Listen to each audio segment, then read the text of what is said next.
transmit data. I am ready. I'm ready to broadcast to all four of you who are here. I've decided to grace me with your presence this fine night. I think we're not going to be doing any. Well, not exactly. I'm just not going to be discussing any particular news per se. That I will leave for tomorrow. A weekday. A weekday is when I'm gonna do the regular summary of everything that's been happening, including, but not limited to, the upcoming Romania presidential election, because that apparently is a pretty big deal. And I'm not sure. Actually, I'm positive not many people are paying attention to it, which can be a mistake. I believe that could be a mistake because, as we know, far-right populist parties are getting traction within Europe, within Central Eastern Europe as well. That has been a trend, even though in places like Poland, a trend that has been slightly reversed. But it has been a trend nevertheless. So I'll be watching the presidential election in Romania.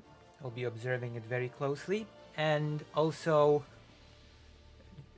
just as it happens, should the election not end in the first turn, the first sort of round, so to speak, it will go to the second round. And in the meantime, in between those rounds, Romania is going to have a general election, which has its own implications, considering a little bit of a complicated situation when it comes to the candidates, their interests, and what they're trying to achieve with their little campaigns. It's a pretty interesting topic. I think I won't be getting into it super deeply right now, but I believe it's like a very interesting thing to discuss. What I will say is that the current prime minister, I believe the current prime minister who is trying to get the presidential seat, apparently there has been a ploy that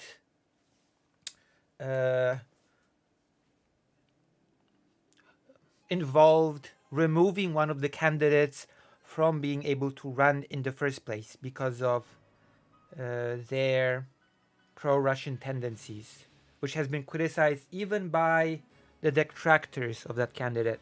And there's a motive apparently behind the removal of this particular candidate, which I guess we'll be talking about tomorrow. I guess I'm trying to hype up tomorrow's stream with the enticing lure of Romanian politics and Romanian election time. Isn't that exciting? Isn't that an exciting time to be alive? To be able to just sit here and discuss Romanian politics?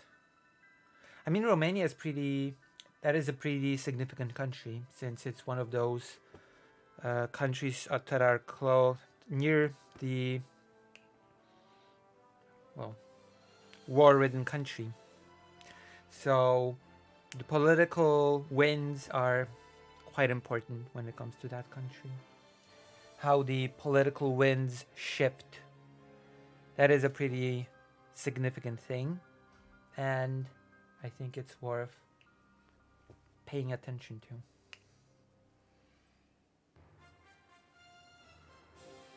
I think I cut myself. Maybe I should go and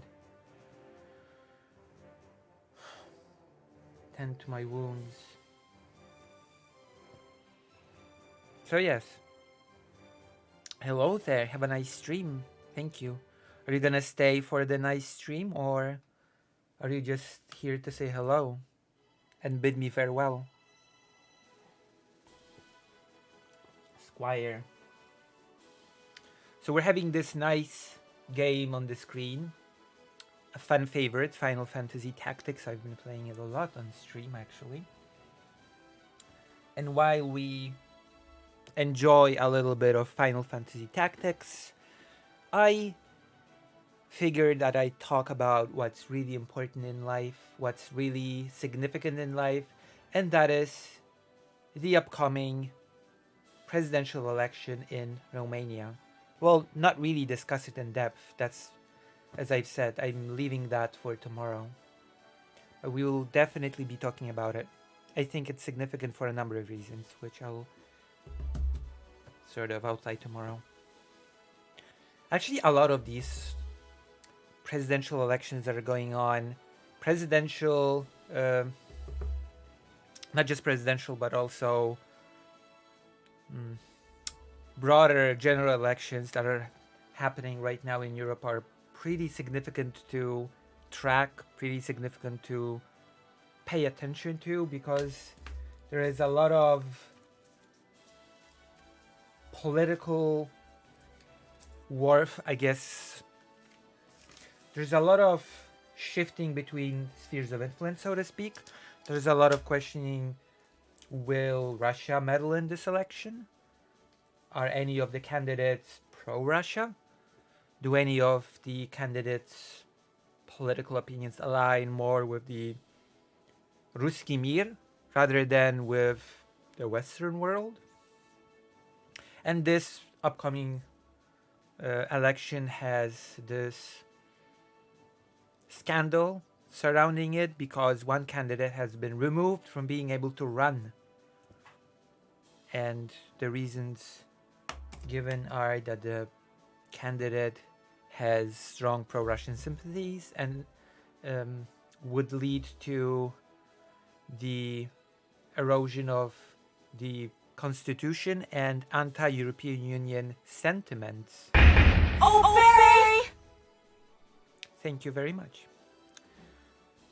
Fake Alec Kyle Parker has given Estelle Thinamajig a tier 1 subscription. The stupid bell doesn't do anything. It was not notified of your stream. Oh. Well, that's a shame. But I've heard that from many people. What am I gonna do? I'm not gonna cry about it. I'm gonna complain about it. But I did tell everyone, literally, I at everyone in the Discord that I am going to start stream. And I have started stream. So I've just done something that was highly predictable and highly announced. I've announced it. It has been announced. So here we are. Romania, my favorite topic of the day. Well, there are many topics that I'm pretty... I don't want to say excited about because that would sort of set the wrong tone. But there are many topics that I would like to talk about, but I will keep that for tomorrow. Like, for example, we pretty much know what Russia is paying to North Korea for the services of their soldiers. Oil. I believe it's 1 million barrels exactly of oil. It has been confirmed in quite a few different sources. So I guess it is believable enough for me to talk about it. There have been satellite images reported of barrels being transferred from Russia to North Korea. Hello. We could also talk about little anecdotal things that I've done today before stream. I started watching a little bit of a Polish stream. Hello, I'm just here to watch a trash fire. I will try to provide at least a little bit of a trash fire for you to watch today. Maybe I'll watch a debate.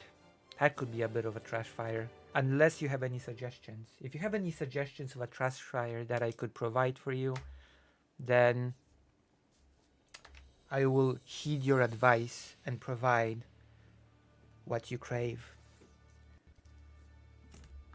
But anyway, I've watched a little bit of a Polish stream. I don't watch many Polish streams, but this one caught my attention. It it had a pretty good viewership, I have to admit. At one point, it had over 3,000 concurrent viewers. It's a reporter. Of course, if I'm gonna choose to watch a stream, it's gonna be a stream about Ukraine. So it was a stream of a reporter basically explaining to the audience the overall situation on the battlefield. It was very interesting. A very interesting breakdown of what's been happening lately. And then it went to a very equally interesting interview with a volunteer, a Polish volunteer that has been going to Ukraine for 2 years to pretty dangerous areas, working together with the soldiers, providing them with the stuff that they need, working together with other Polish volunteers, such as a certain medic that I happen to be following on Twitter. I actually met that medic in person when I attended his lecture in Poland at about, well, field medicine and how and what the situation on at the front line is when it comes to the field of medicine, basically. And that has been interesting to me as well. At one point, the person has been asked, so what made you even want to go to Ukraine? What made you even want to volunteer? She said that she basically went there because she had a job to do. She worked for a company that delivered certain goods to Ukraine for festivals, which is a very interesting thing. Festivals happening during a war, for too many people that might sound a bit of an abstract concept, but it happens. And then she said something that gave me food for thought, I guess. Maybe that's not as uncommon as, although I don't know, it is actually a bit uncommon. She said, oh, my, I don't remember, grandmother, mother, some relative was some form of a medic during the Warsaw Uprising. I believe she said a sanitary worker. I don't remember what it was exactly. And then she moved on to say, and my father had a printing press, an illegal printing press in his apartment, in his little storage during the Polish People's Republic, during the communist times. And I thought to myself, wow, quite the background, isn't it? And then I thought to myself, hold on a moment. My background is identical. My relative, my grandmother's brother, fought and died in the Warsaw Uprising. And then my parents ran a whole illegal press racket in my childhood apartment. And there was this interesting, funny anecdote that I remembered when I thought about it, about how during the first day of the martial law period, like many opposition members were arrested. I believe the militia would just knock on the door and just grab people from the apartments. They would just arrest them and take them into a certain prison, which sort of commemorations are each year. Commemorations are being held when it comes to that whole event. I attended a few. And I remember my father giving this anecdote to everybody. He told it so often, I'm pretty surprised that I forgot about it. He would say, the militia came, they knocked at the door, I stood in that door and I froze. I was terrified. In the apartment, there was a whole press racket of illegal material, books, newspapers, pamphlets. We printed it all. And I thought to myself, oh my God. Not a search. Don't go into the apartment. Don't go into the apartment. Don't go into the apartment. And then they said, you're under arrest. We're here to arrest you. And his reaction was, oh, take me away. Thank God. In his head. I was like, oh my God. Thank goodness. Take me away.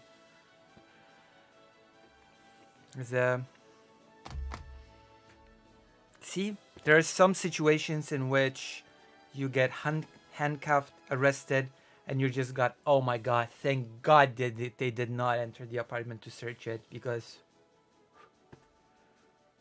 that would have been a disaster. That would have been a complete disaster. And that's the story of how I figured that my background is pretty similar to that pretty active volunteer that gave an interview today. She wrote a book as well of her experiences. Very, very cool stuff.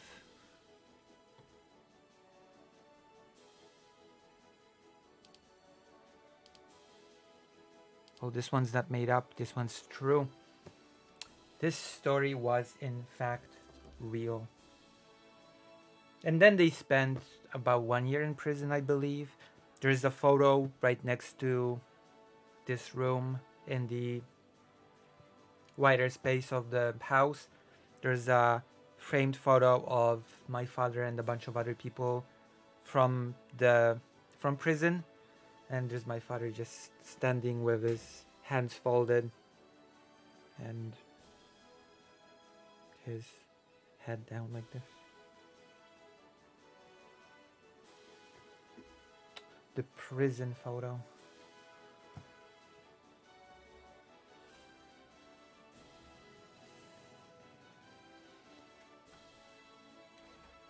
So yeah, that's the basic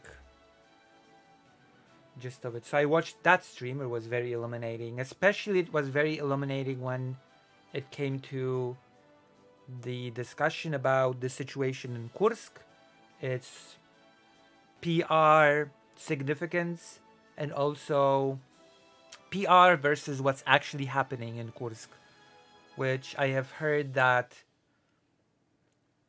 Ukraine is not very fond of letting journalists actually venture to Kursk, and I'm starting to realize why. Of course, it does not stop volunteers from going, as exemplified by the volunteer that gave the interview today. And the volunteer talks to people, writes down their stories, and some of it was pretty intense. Some of it was pretty, well, it is something. It is something else.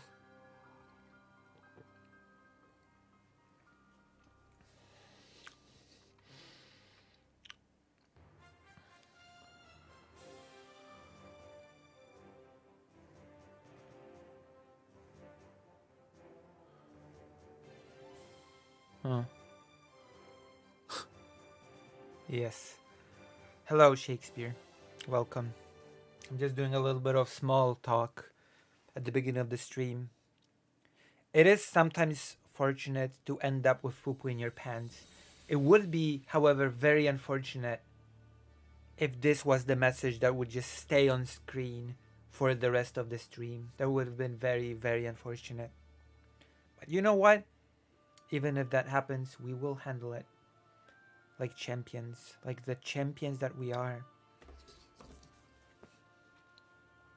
I was supposed to give you a little bit of an update of what's been happening. Oh, but I guess me watching that stream is a little bit of an update because I really, really rarely watch any Polish language media. I do sometimes watch the news. I will admit that I watch sometimes the mainstream Polish news, but I very, very rarely watch any Polish content creators, streamers, reporters that stream. Maybe I should do that more. It is an interesting perspective for sure to see how the wider Polish journalism sphere operates in Ukraine and their opinions on the war. It's pretty interesting. And volunteers, and I do follow some of them on Twitter, so I guess in that way I stay a little bit connected, but I don't typically watch streams or videos from Polish creators. That's not a thing that I typically do, which might very well be a mistake. Maybe I should do that a lot more. Especially since it's a different perspective,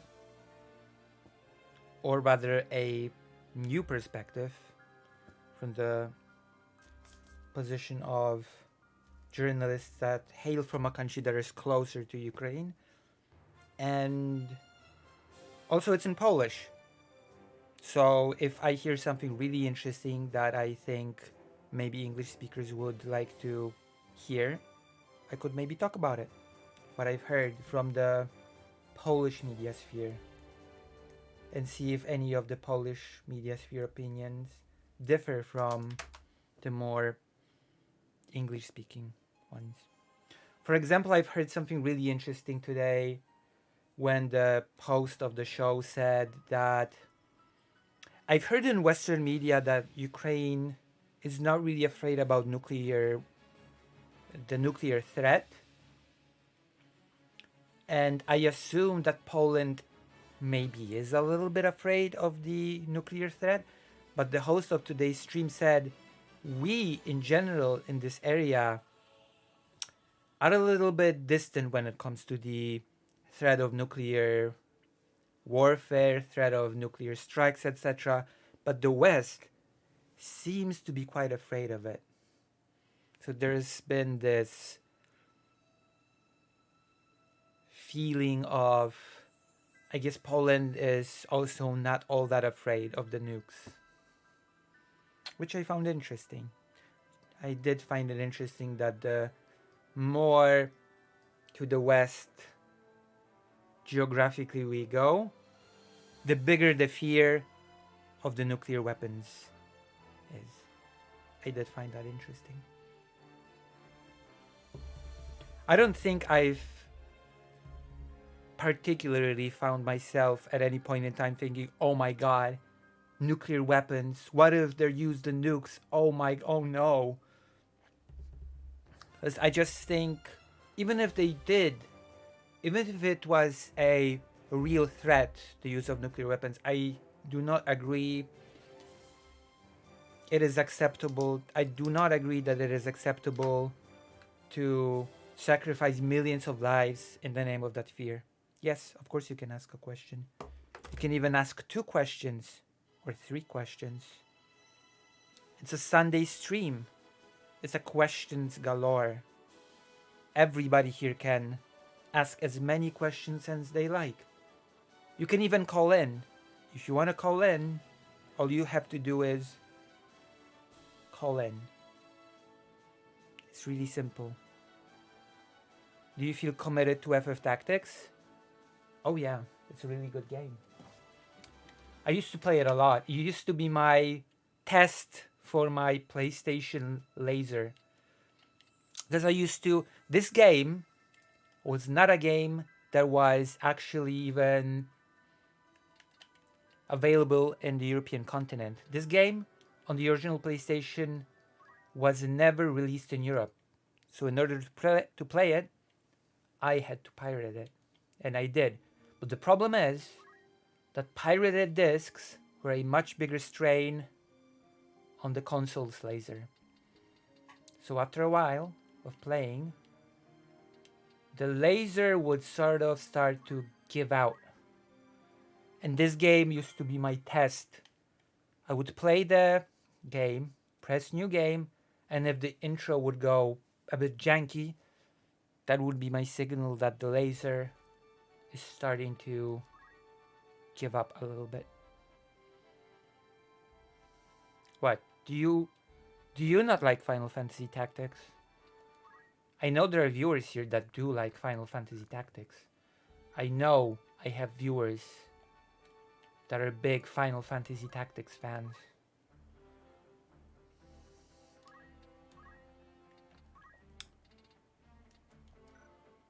I want to at least finish it on stream. That is an ambition that I have. It's part of my playthrough through the entirety of the Final Fantasy series on stream. I've finished 1, 2, 3, 4, 5, 6, 7 on stream. So I feel like it would be very bad to just give up now. I feel like we should continue until we finish it, right? I think that is a fair assumption, right?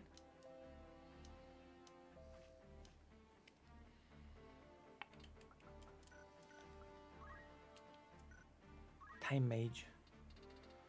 Yes. So the next one we'll be playing is Final Fantasy VIII.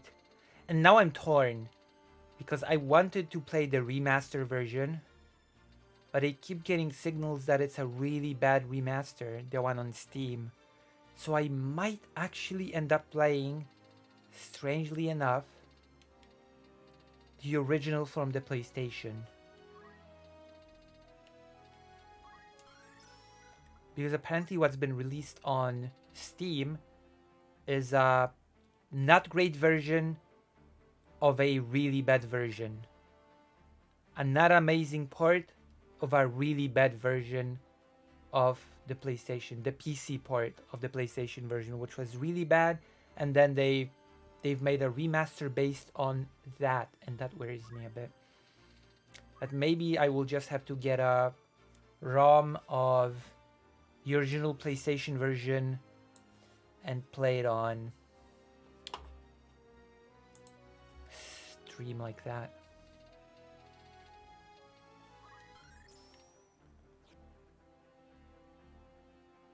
Let's see, it would be cool if other people did fan art.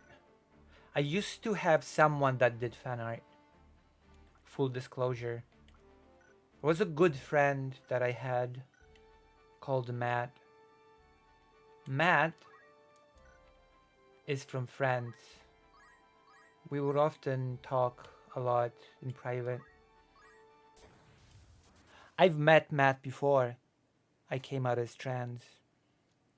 So Matt was sort of with me through that transition, if you will, from functioning as cis to functioning as trans. Also, Matt is a trans man. And I remember talking once to Matt and being, because at one point Matt would tell me, well, maybe you're not, I feel like maybe you're just gender questioning. Maybe you're just questioning. Maybe you're just gender fluid. Sort of a gender fluid man that sort of gravitates towards the more feminine aspects of the personality. I remember telling him one day, well, it's just that I feel like this or that about my body. These elements I don't like, those elements I don't like, and I'm not sure. And Matt sort of said, you know that's gender dysphoria, right? That's basically the symptoms of gender, what your experience is. We call it gender dysphoria. That was an interesting time. But at some point, Matt sadly disappeared from the face of the internet. Very, very unfortunate. I'll not go into too much detail, but it's very unfortunate.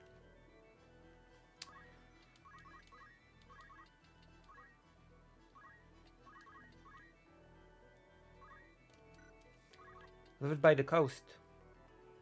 Loved swimming.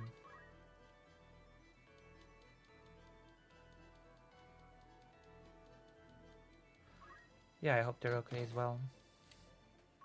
They had their struggles, but it is not for me to. Oh wait, what is my job? Wizard. Oh,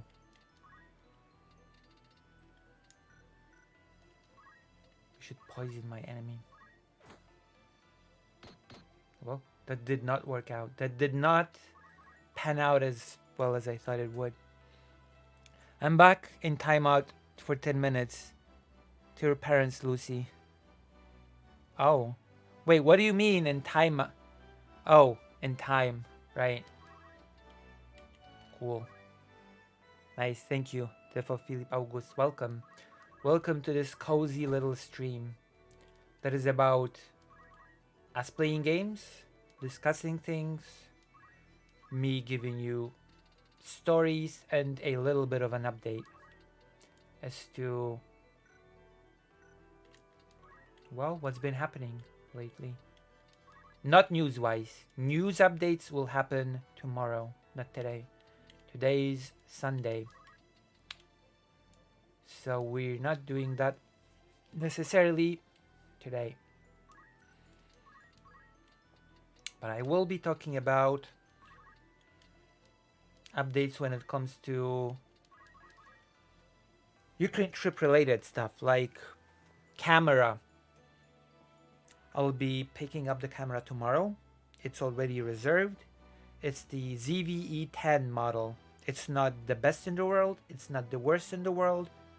It's pretty good for the price I'm getting it for, and pretty good for a starter.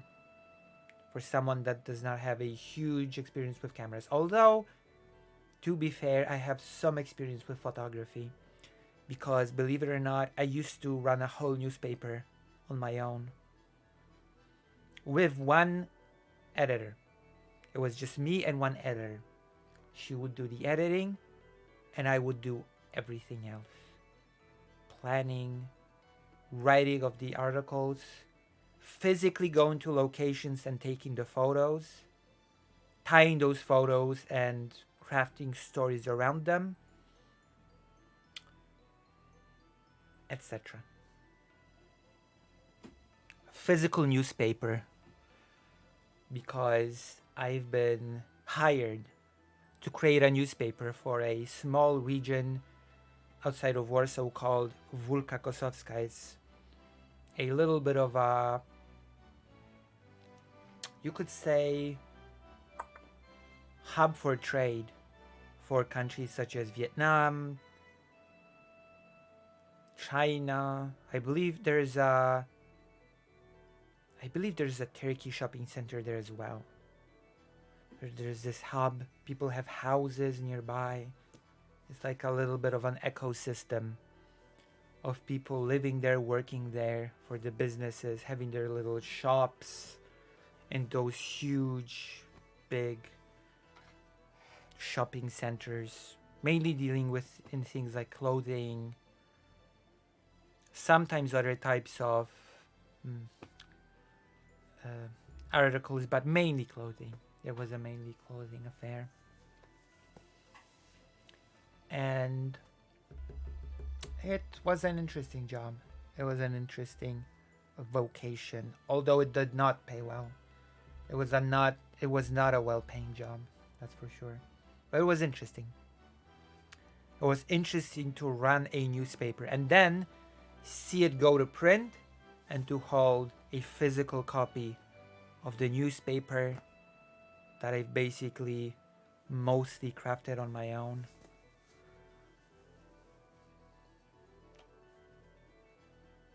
I felt pretty I've actually felt pretty good about it when the thing actually came out and was distributed to people to read. That felt really good.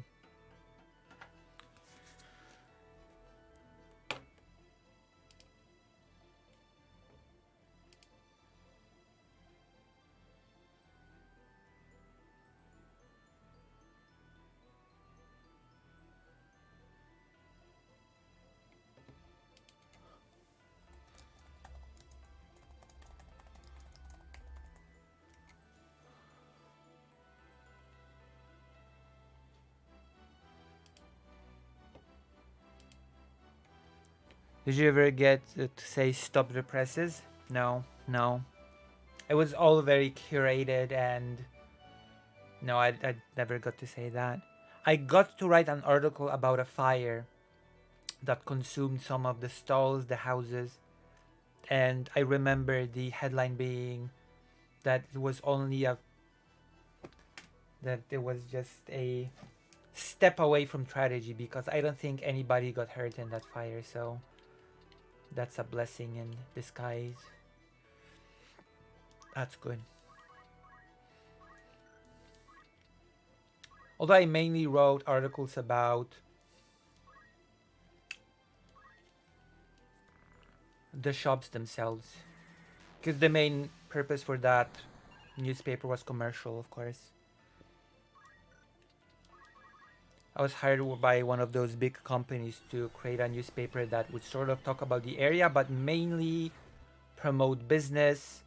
And also, one of my tasks was to try to lure business owners into buying advertisement within the newspaper. Some did.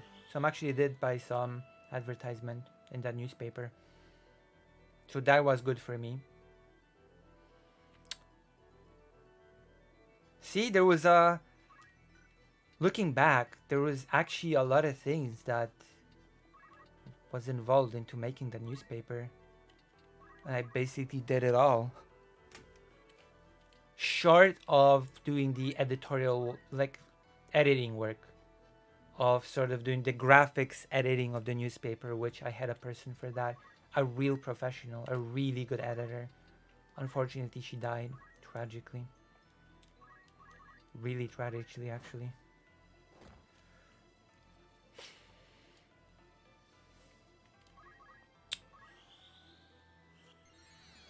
One day, she was sitting at a bench, and her heart, because she would drink a lot of those energy drinks, a lot, too much, far too much to keep herself energized and working all the time.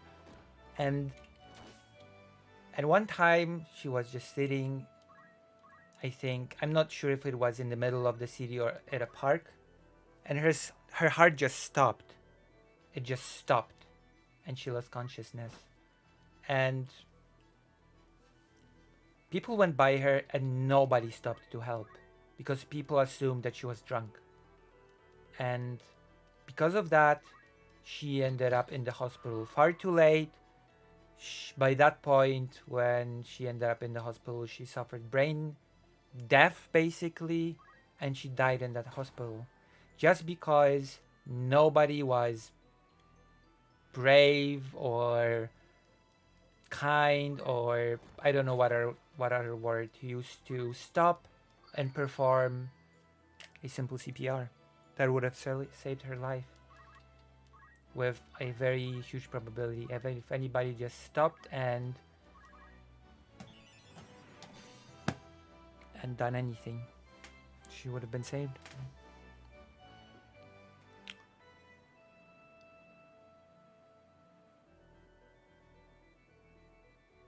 Oh, that does sound like a good time, the Dungeon and Dragons. I've also been just I've seen I've seen Karasu said that there's a good movie to watch, a North Korean movie directed by a kidnapped actor from South Korea.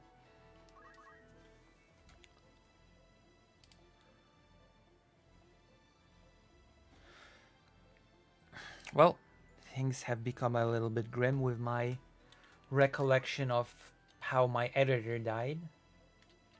Interestingly enough, everybody told me that editor was very difficult to work with. Everybody always told me she's very difficult to work with. She has a very difficult personality. She's so difficult to work with. It's incredibly frustrating or hard, and I've never had any problems working with her. I've never seen any reasons to complain. I thought she was great, actually. She was really good at her job. But unfortunately, you know.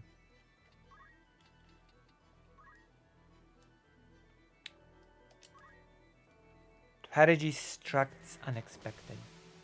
Let me just say that.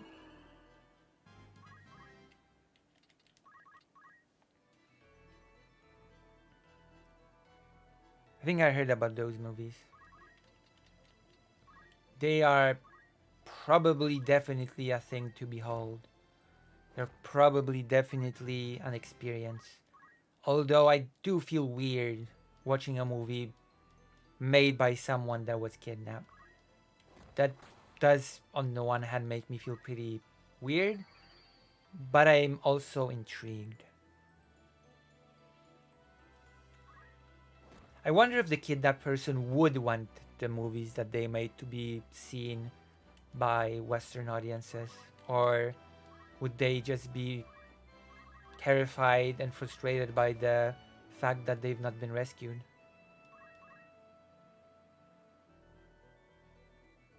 I really wonder how the person themselves think of such a thing, if they actually think of it, of their movies being watched by people around the world, and if they'd like that, or if they would not want people to watch the thing that is the fruit of labor that came to be because of them being kidnapped.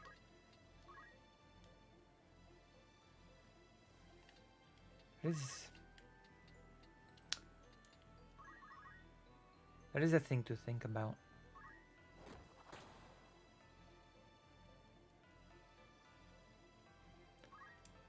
So I've been struggling a bit with the press thing.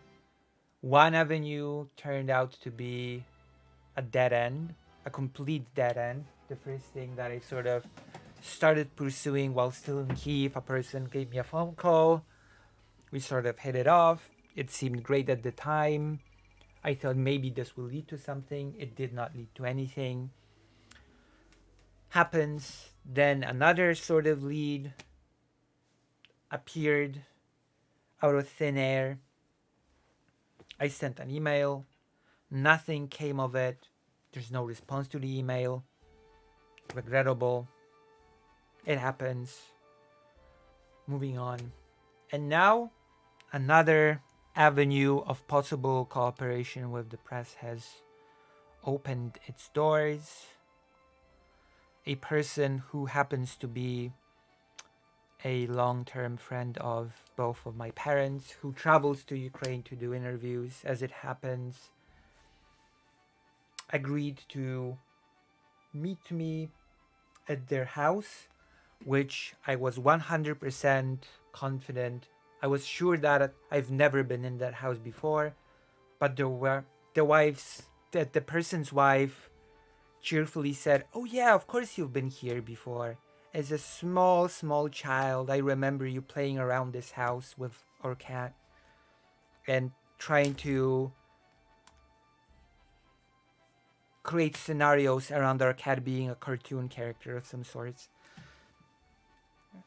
And I thought to myself, wow, I have absolutely no recollection of these events. Absolutely none. And the person sat with me. We spent about at least 3 maybe hours. I have to admit that I've lost track of time. What time did I arrive? At least a few hours. We spent at least a few hours doing some corrections to my article because apparently my Polish is not as great as I assumed. There was a lot of criticism that I've been using big words, too big for regular viewers in Polish, which I guess is fair criticism. Sadly, one of the criticisms is that I refer to myself in the feminine form because this person has no idea about the whole shebang. So I had to correct that. And there we go. He said he would send it to his friend in a certain publication. He said that he would also write a recommendation letter for me, and also said that he would personally call the friend and talk about me with her. So that's this one avenue looks pretty promising. There's only one thing right now, technically speaking, because there are a lot of reasons. I live in Poland. Poland is not a trans-friendly place. Even if this person's an older person and a long-term friend of my parents, there's absolutely no guarantee that if I said, oh no, it's not a mistake, I'm actually a trans person, that he would not react with, oh, well, huh, oh, well, that's awkward. I don't know if we can do this then. There's just no guarantee that would not happen. I cannot take that risk. I just cannot. Unfortunate as it is.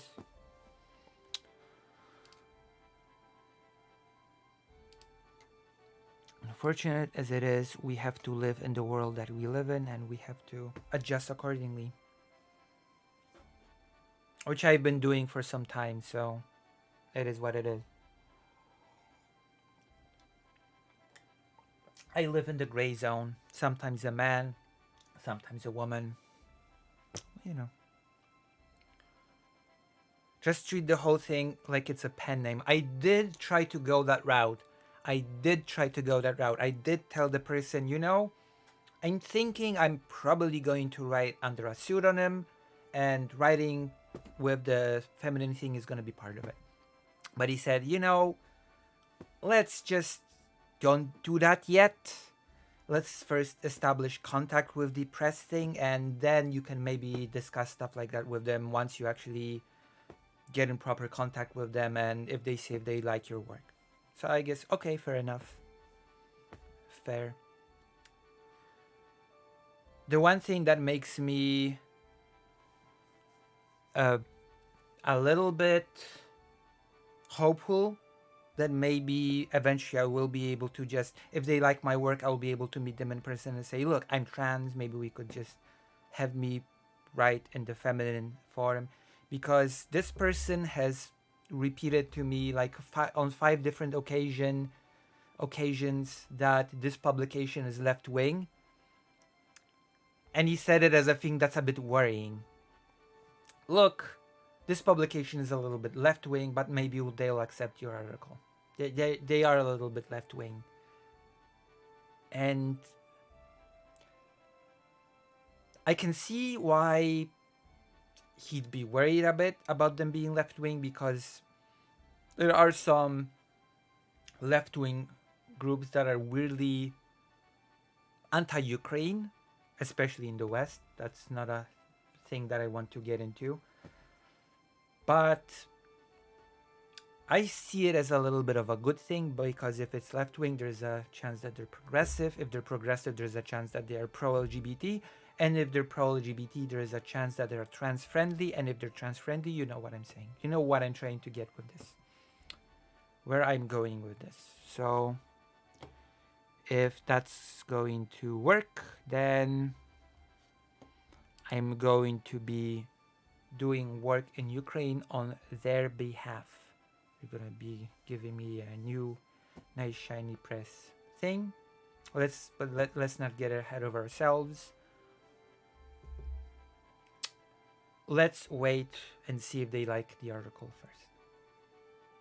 everybody that read it so far say that it's good, that it's pretty good, that it's interesting to say the least, that it's an interesting article. Although there's one thing that the friend of my parents told me that is pretty true. I said, this is a pretty underreported topic. It's a pretty interesting and important topic right now. And he said, yes, I absolutely agree. You and me, we think that because we sort of are interested in the topic. He also goes to Ukraine. He also does interviews with people.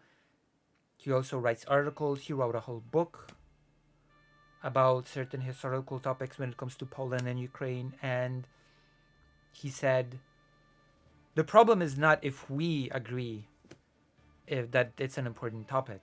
The problem is whether or not this particular publication will think that it's an important topic. And of course, that's true. If they don't think that's an important topic, they won't want to publish it. And that's a problem for me.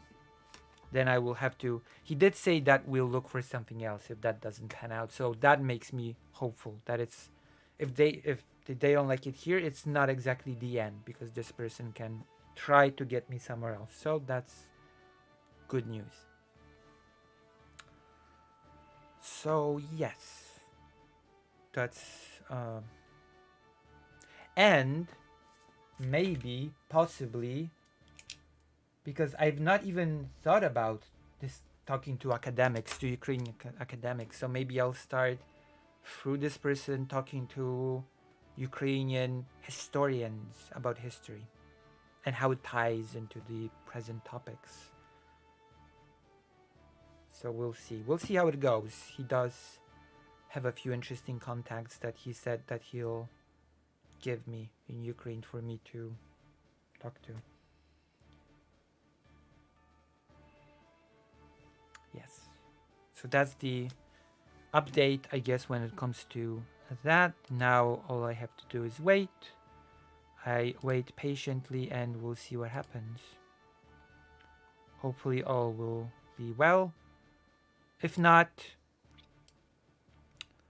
I'm planning to go to Ukraine soon and with the new equipment and start doing interviews in some capacity using that. And if I don't get the credentials that I am looking for, then that means that I simply won't be going to the more dangerous areas as a person conducting interviews for the press. That's the main side effect of what would happen. But I do want to go to the places where Save Ukraine provides humanitarian aid to frontline villages. That is a thing that I'm interested in. And interviewing people there and filming. Well, that's it. Those are the... What else? Oh yeah, of course. That's like that's one of the story maps. That's one of the pretty early story maps. You meet Delita here. Delita protects the princess, I suppose, from some ruffians here. It's the first time you meet Delita since chapter 1 on this map. It's a pretty cool map. Although some of the enemies are very annoying with their Mind Blast skill. Although I don't see any of those tentacle monsters that have the Mind Blast skill. The one that can cause confuse or other berserk and other... Oh my god. Oh my god, that black chocobo has to be taken out. Hello, Oren. Welcome to the stream. We are having a little bit of trouble of going beyond 11 viewers today. That's fine. It's a very lazy Sunday.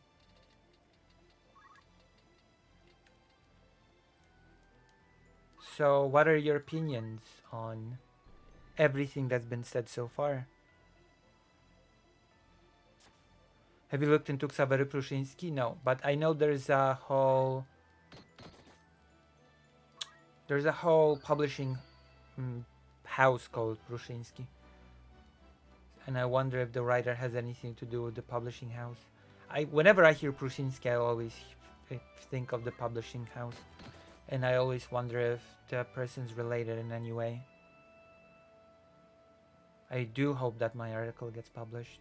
I've involved quite a lot of people in looking at the article, and I will admit that some of the people that proofread my article did it while having some extreme workload, so I really appreciate that.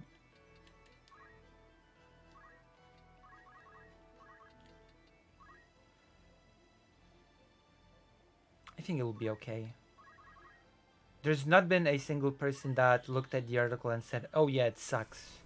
It absolutely sucks. The things that I've heard is, you could maybe add this, you could maybe add that, and I did.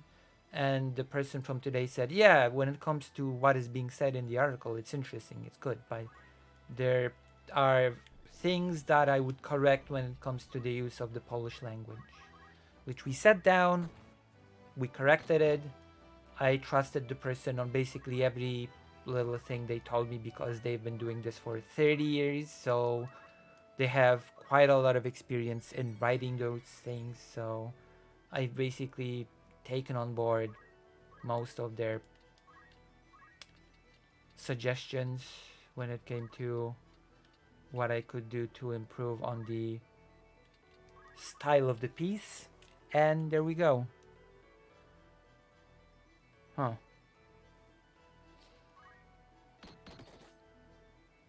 So yeah, that's what happened.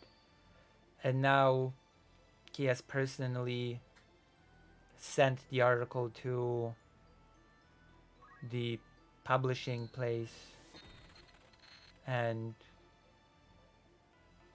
at this point he probably has made that phone call. He talked to his friend about it. He also said that he would write a recommendation letter. So article, recommendation letter, and a personal phone call recommending me. Oh, and he also gave me a little booklet with articles about my father written after he died. So that was nice of him. He was like, did you see this booklet that was published after your father died? And I was like, no, I haven't, actually. And he showed me a copy and was like, it's yours, keep it. I was like, well, thank you.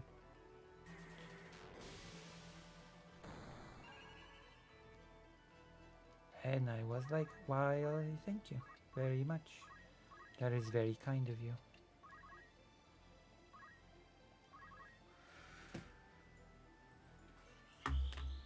So we'll see. We'll see what happens. I'm hoping good things.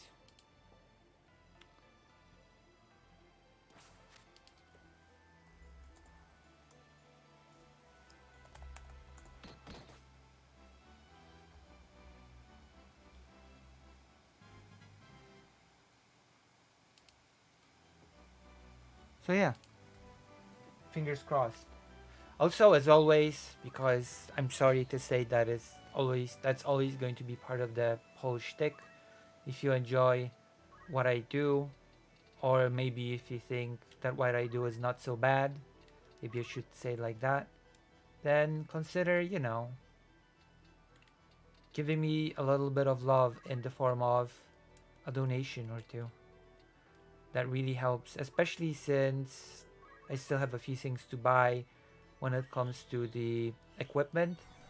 I probably will need some warm clothing. I probably will need to pay for lodging, and I probably will need food and translator fees, and who knows what, transportation, maybe. We'll see.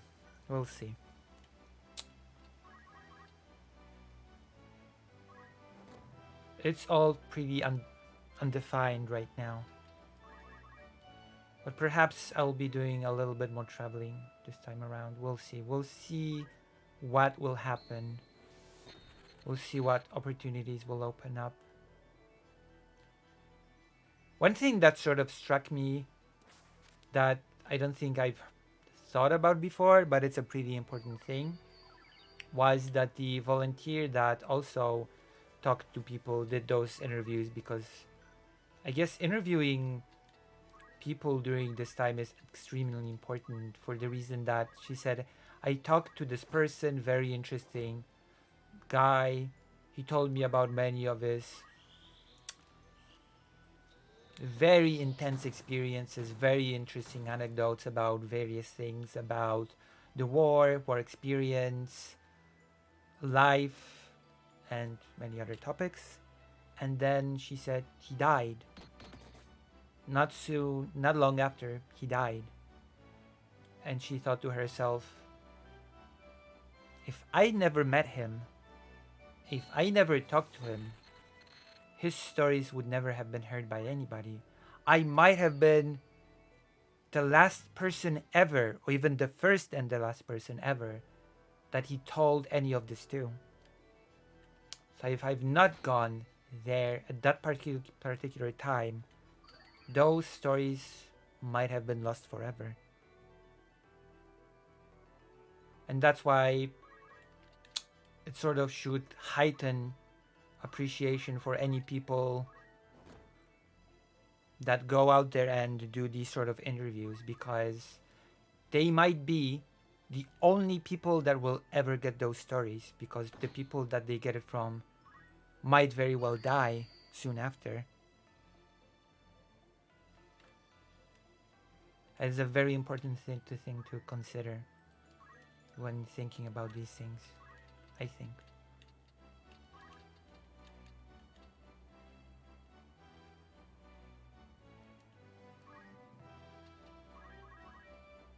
And this is my...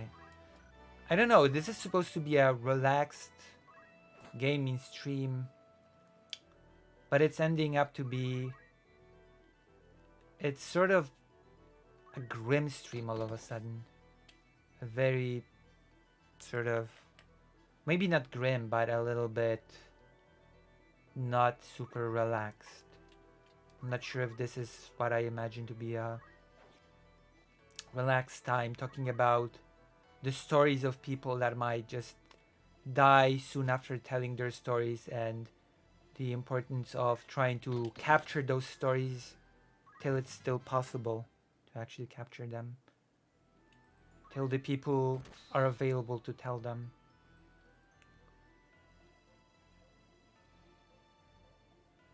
It is an aspect that I feel like I've not put in enough thought into.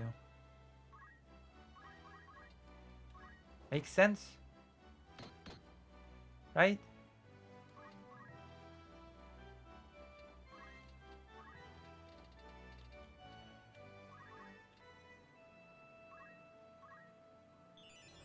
Whew. Final Fantasy Tactics. There we go. I'm not gonna be talking about any news today, because I'm saving all that for tomorrow. Especially the uber exciting topic of Romanian elections. Oh, you're gonna... As a special treat that I'm saving up for you. The elections in Romania, the presidential elections, and then the general elections. Oh, my goodness. I bet now you just can't wait for tomorrow to come. You're just like, oh my god, I cannot wait for it to be tomorrow, so that I can hear Lucy talk about the Romanian presidential election. The most interesting thing in the entire universe, as far as any of you are concerned. I can't wait indeed, true. It's gonna be a great time. And we're also gonna be talking about things like what sort of payment Russia is giving to North Korea, because we have a pretty strong confirmation on that front. A few different... We're gonna be talking about the new quote-unquote experimental missile, which Russia is using to basically try to threaten everybody. There are a few topics. We're gonna be talking about a completely idiotic Polish. Because once again, I'm genuinely speaking, I'm starting to develop a very big, I don't want to say hatred, but I'm starting to develop a big dislike of Polish farmers. On the Holodomor commemoration day, the day when millions of Ukrainians have been starved to death by Stalin's regime, Polish farmers have once again, on that day of all days, decided to block the Ukrainian border crossing. We're going to be talking about that,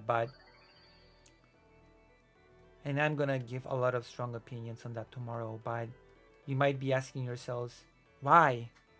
What was the reason that was so big that the farmers have decided that they absolutely must block the Ukrainian border again? And the answer is taxes. That's right. Polish farmers have decided that the agricultural tax this year is far too big as compared to last year. So decided that the best way to get what they want when it comes to the tax level in Poland is to punish Ukraine for it, for the level of taxation in Poland.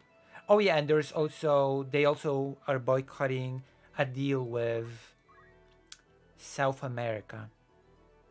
So that is also apparently a reason to block the border with Ukraine, because apparently Ukraine is responsible for high taxes in Poland and for deals with South America. So yes, I am really growing a strong dislike of Polish farmers. And I'm gonna be honest, I feel like I'm justified in my dislike. I don't think I'm being unreasonable.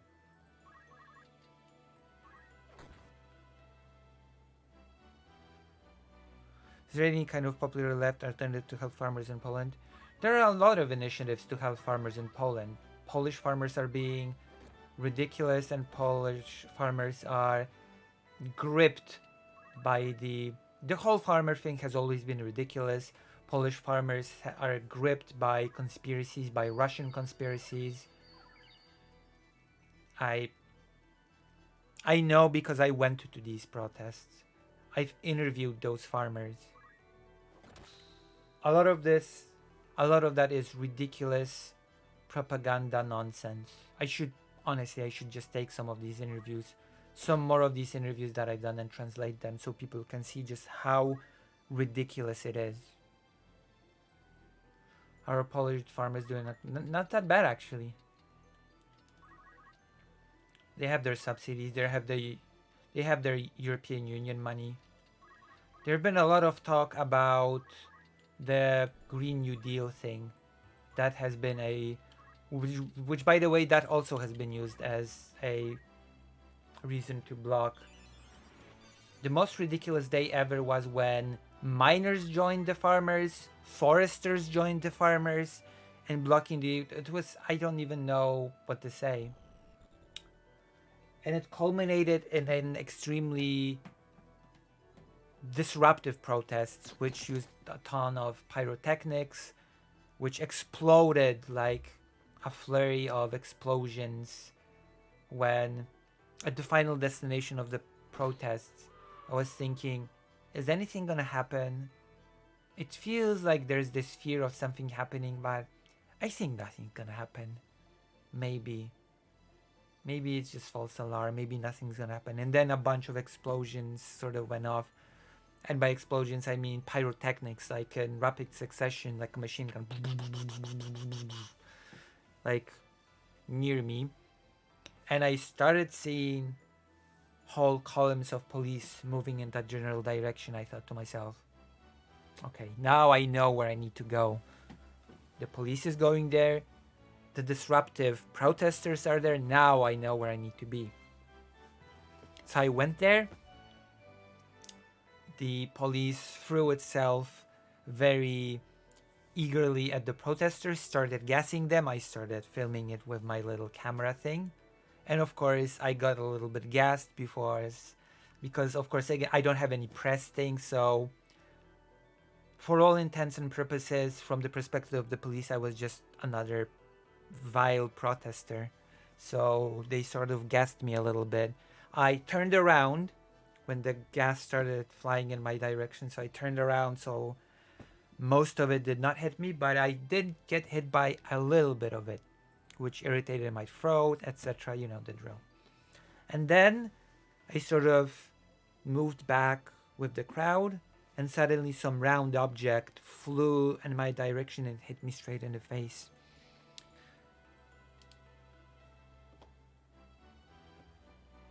So that was an experience.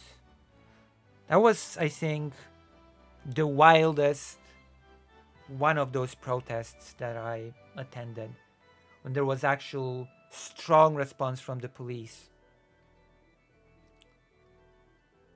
It was, and how about things like that? I always think like part of this Green New Deal idea is to make sure that people in extractive industries will be taken care of and their skills will be used, right?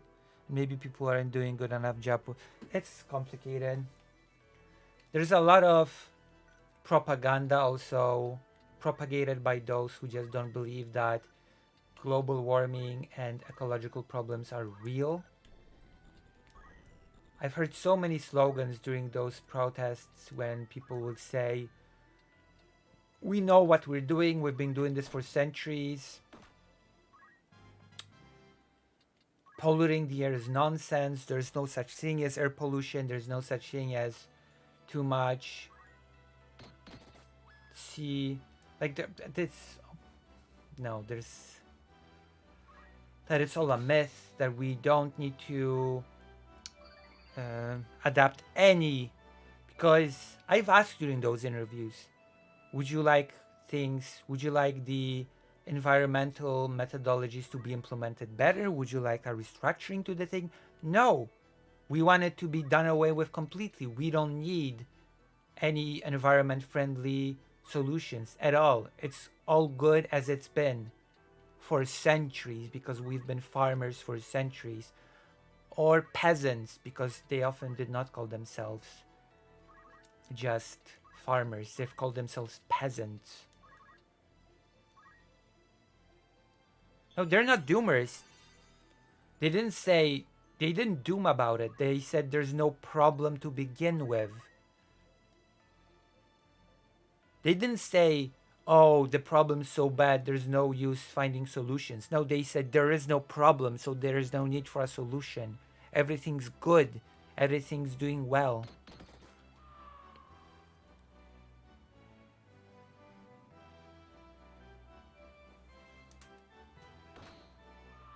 So, yeah.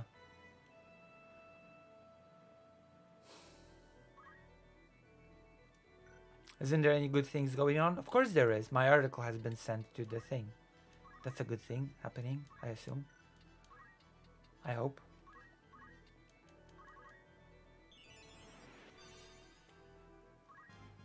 So I'm gonna be talking about that tomorrow, about that whole farmer protest. Well, not protest, blocking of the border. What else am I going to be talking about? For your pleasure. There's a lot. There's definitely a lot to fill in an entire stream. You will not be disappointed. I hope.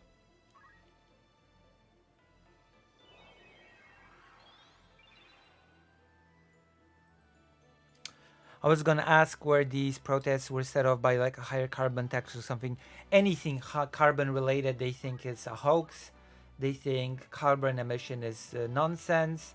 That it's not a problem. There's no such thing as as carbon, as too big of a carbon release to the atmosphere. There's no such. It's a myth. It's a myth. It's a no problem. It's a non-starter. It's just not a problem at all. They don't see it as anything that should be dealt with in the slightest.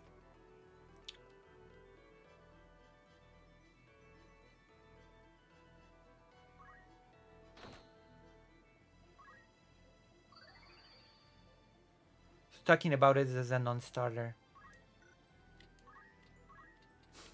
Interestingly enough.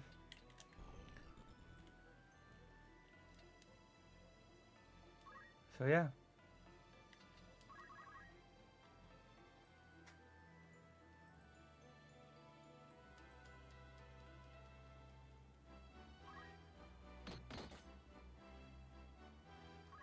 Oh. Oh yeah.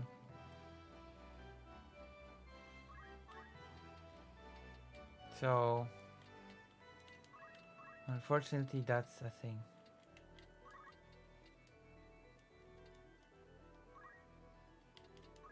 What else? What else can we be talking about tomorrow?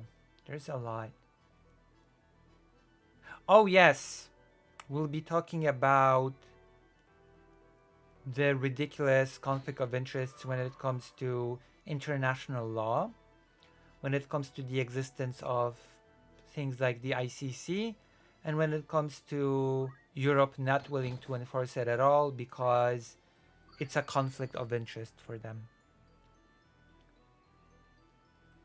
What I'm namely talking about is the ICC court order on Netanyahu and how many countries say we would like to comply with the ICC, but we also support Israel. And if we comply, then that means we do not support Israel, which is a ridiculous statement, in my opinion, because Netanyahu is not Israel. Netanyahu is an individual from Israel. He does not embody the entirety of Israel. So even if a country supports Israel, it should absolutely comply with the ICC. What a ridiculous thing to say. We're gonna be talking about it tomorrow. I'm not gonna go into it today. Tomorrow is gonna be the news day. Today is the relaxed video game day. Plus tomorrow I'll be better prepared. I'll read more. I'll listen to stuff more. So you'll get a better thing from me tomorrow, definitely. Get their ass. True.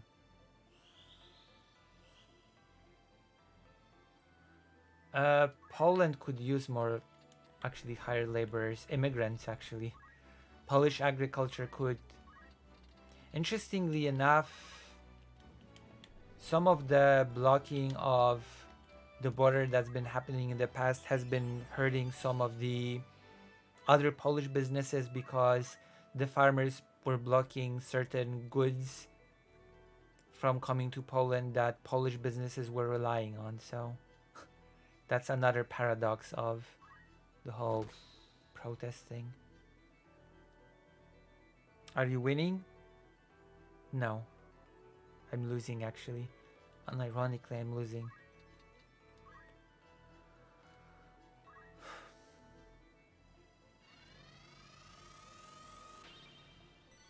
Oh yeah. Interestingly enough, there were certain seasonal workers that were Ukrainian. And they were not really happy with the border block thing. So the farmers themselves, I believe, were losing some Ukrainian laborers over this nonsensical, idiotic thing. So, yeah. It was a bad thing across the board.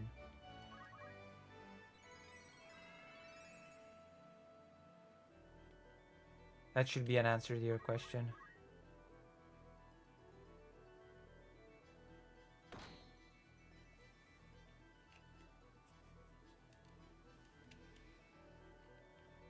Oh yes! I've pitched the idea of actually Oh my gosh. I can see it now. I'm gonna say it, but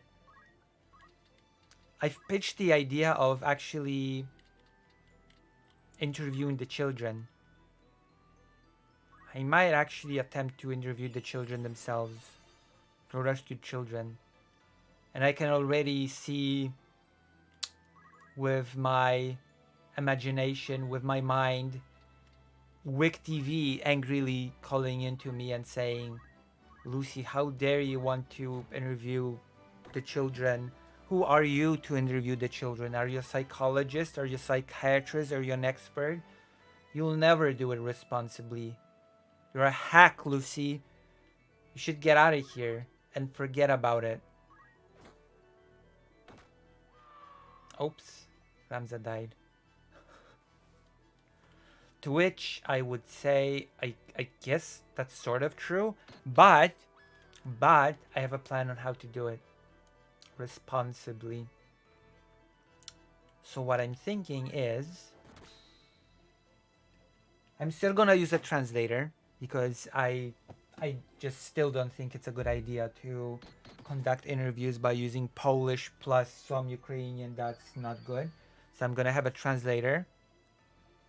I'm gonna get the psychologist that works for the organization, and I'm not gonna ask the question to the children directly. I'm gonna ask them to the child psychologist, and I will let the child psychologist to rephrase my questions in the best way that would work for the children. See, I'm being very smart about this. I have thought it through.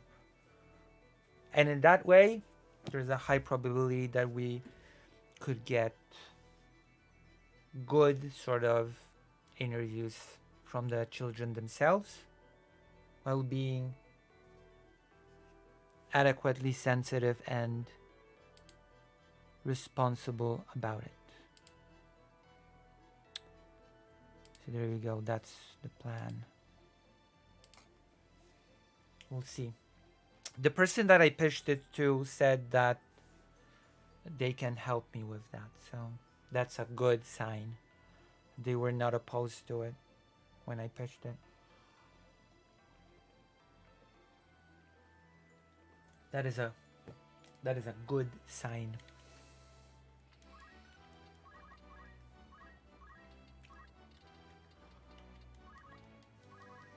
For the children, true. So that's the thing. What do you think?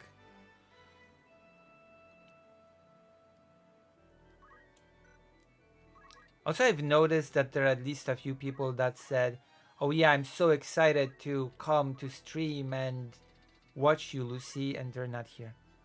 Just saying, just throwing some shade. Not too much shade, but just enough. Just enough.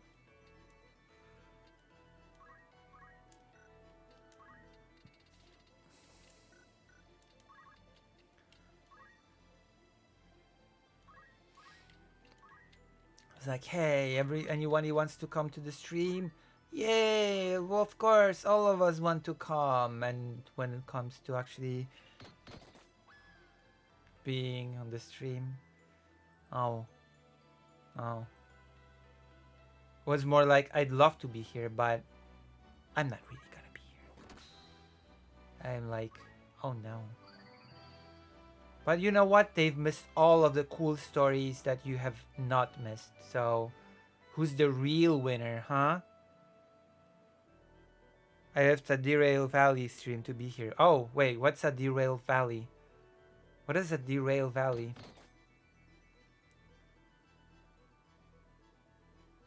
I feel like I might need to reset soon, because I'm definitely not winning.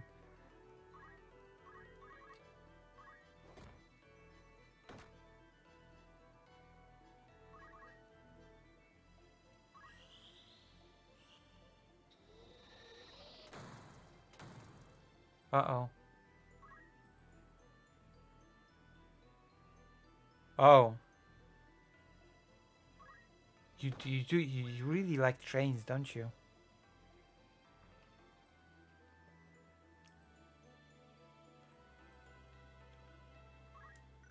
By the way, in case anybody is curious, and I bet some of you are, I am never ever covering the Destiny Lauren Southern thing. It shouldn't be a surprise considering that I avoid drama like fire, but just making super sure that everybody's on the same page with me.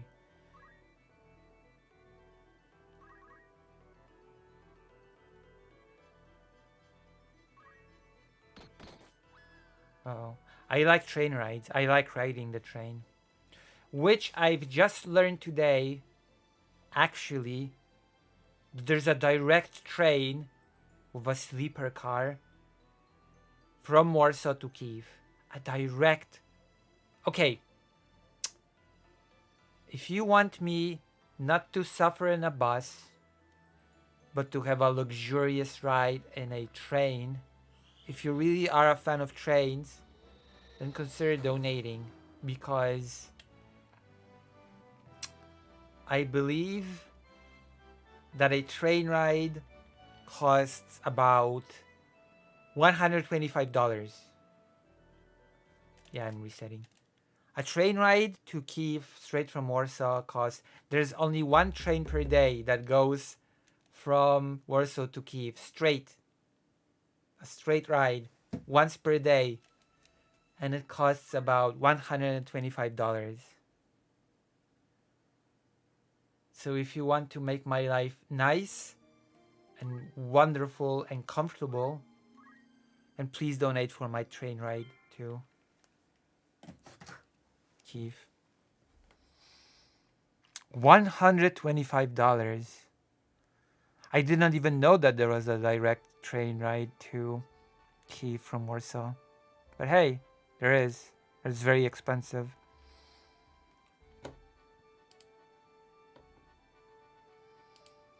It costs 500 zlotys or something. And by comparison, to do a little bit of a comparison, the bus ride costs like 160 zlotys. I've been trying to focus on the things that make me happy as of late to cope with the current state of everything. What are those things that make you happy? I guess trains. I do like trains. Riding them. I mean, it's important to focus on the things that make you happy. It is important to be able to regenerate yourself. Your time for yourself is very important. It is extremely important.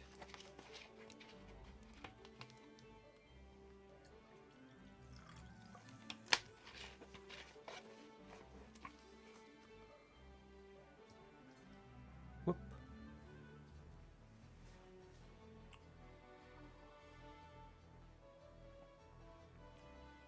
I'm savoring this. Look. Ta-da. The best state. The best state. Still the best state. In the world. No? Does this agree? Don't agree? You just don't know. You just don't understand.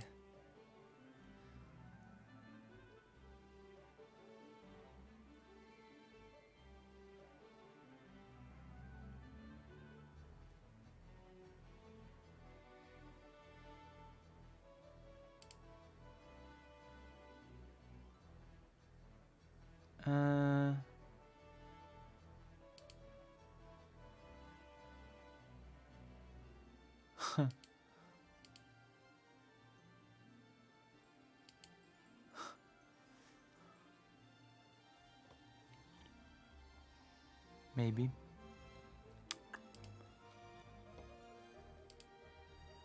I would donate if I could, thank you. It's the thought that matters the most to me. That I have your love. I was originally going to through the half of life of to 20th anniversary update with the dev commentary, but Derail very Valley dropped their biggest update yet and has piqued my attention with all the new contents. Wow, that is pretty cool. You have been derailed. Get it? Derailed. Because the oh whatever. You don't get it. Nobody gets my humor.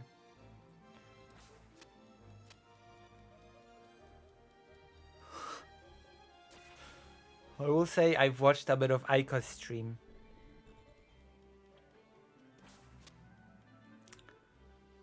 I watched a little bit of Aika's stream and I thought to myself, oh, Aiko's streaming and she's filling in for President Sunday. So what's Aiko up to?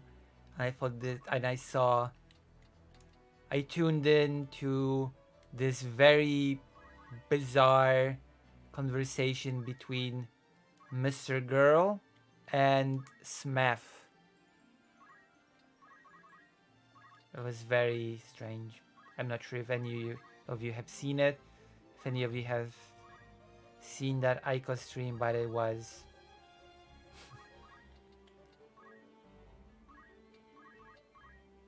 it was something else, as always. Oh, you have no idea of who either of them are. Keep it that way. Never learn who any of them are. It's for your own good. You should never learn who either of them are. Never ever.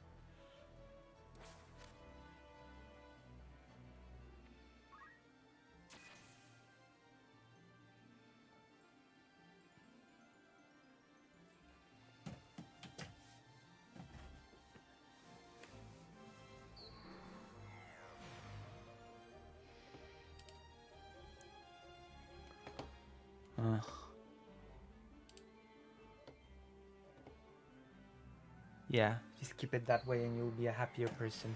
No! Oh my gosh. See, this is why I hate those tentacle monsters. Because they can be very problematic. Oh. Damn it. Damn it, tentacle monsters from hell. I'm killing all of you, including my own unit.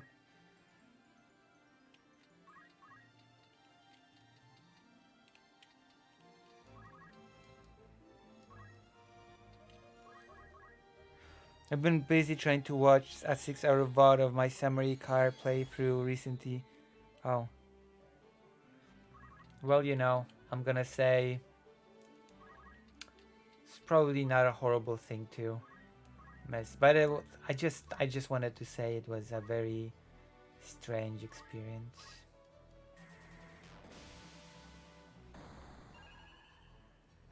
There you go. Run away, little kitty. Yeah, run away, coward. Oh, come on! Wow. Missed.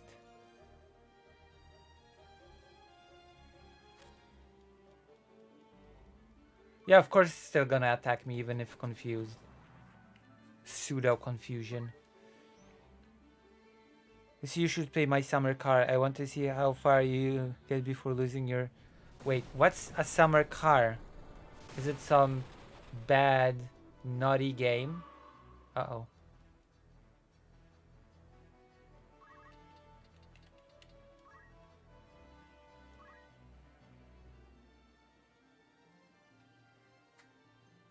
Sometimes they can be nice? Wait. I'm sorry.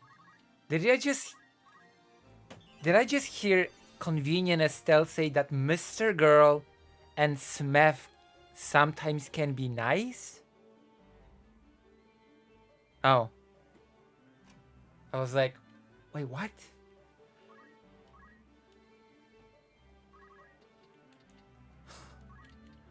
I was like, I did not just hear that. I did not just hear Estelle, well, read Estelle say that Mr. Girl and Smith that can sometimes be nice. I must have. There must be a misunderstanding of some sort. Rural 90s Finland simulator where you have to rebuild your dad's shitbox car from scratch. Rural Finland simulator. I've learned so much drama since I started following you in Shakespeare. It's kind of fun. Wait! How did you learn drama from me if I don't do any drama? Explain that to me. Defo Philip August. How did you learn so much drama from me if I don't do drama? If you've learned a lot of drama from me, then I feel bad, quite frankly. What drama did you learn from... Okay, now we have to get into this because that is unacceptable.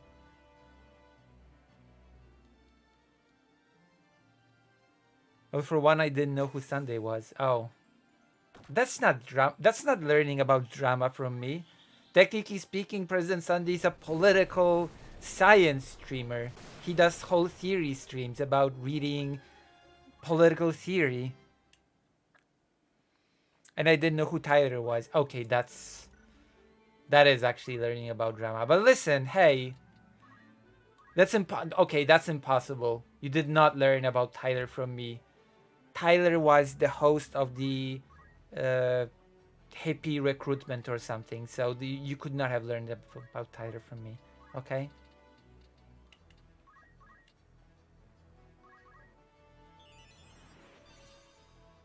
Barely knew who No Comment Chick was.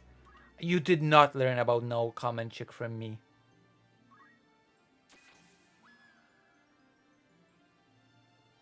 Yeah, but that's not my point. My point is that you could not have learned about Tyler from me. There were far bigger sources to learn about Tyler from.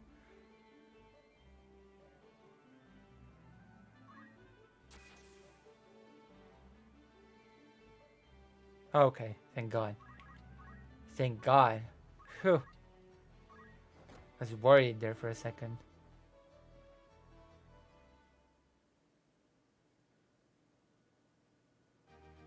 Wait, what? Maybe I will. If you donate, I need some funds. Okay, I'm looking to get some funds. It's like a necessity. We need funds. War funds. That was a bad phrasing. We need funds.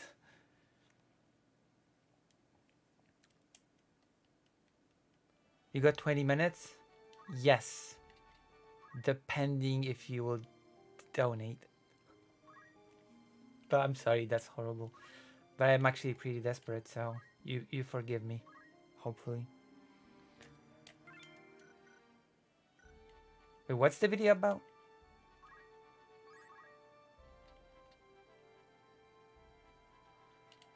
Bar. Let's go to the bar.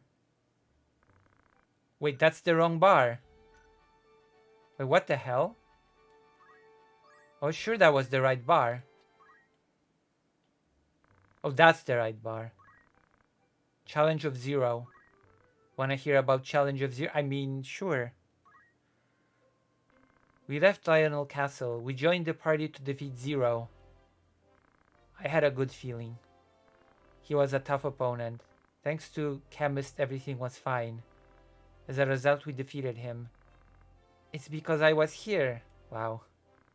We were cleaning up after the battle. We found a big treasure chest. Alicia opened it and inside found a mysterious treasure.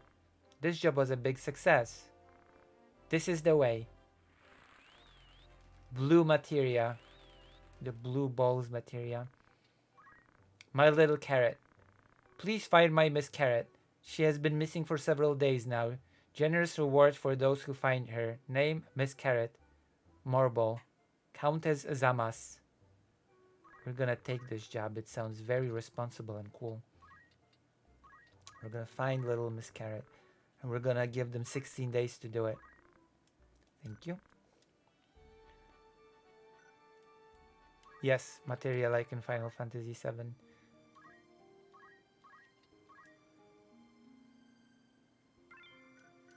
The exact same. The same.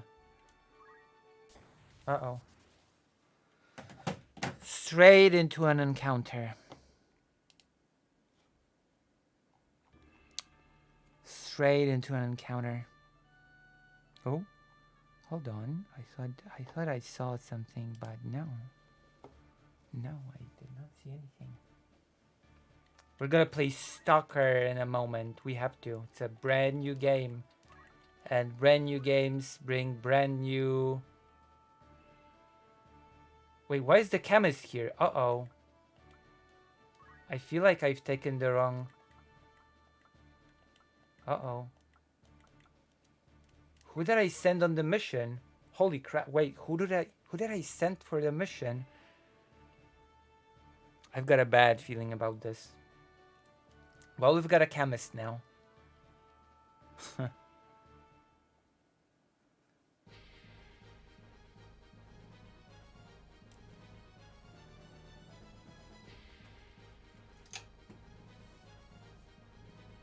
That was a little bit too high.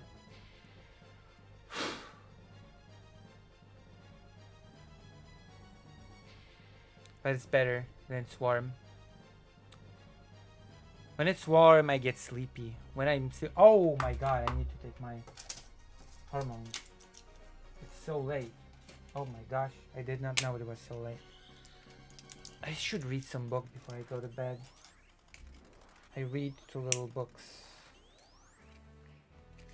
I should. I will. I promise.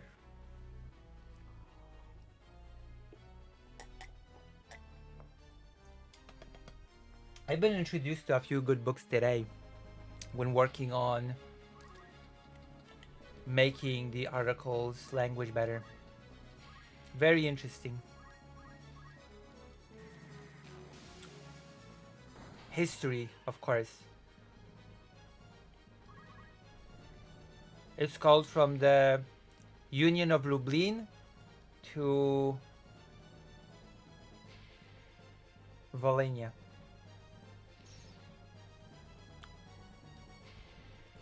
Very, very interesting.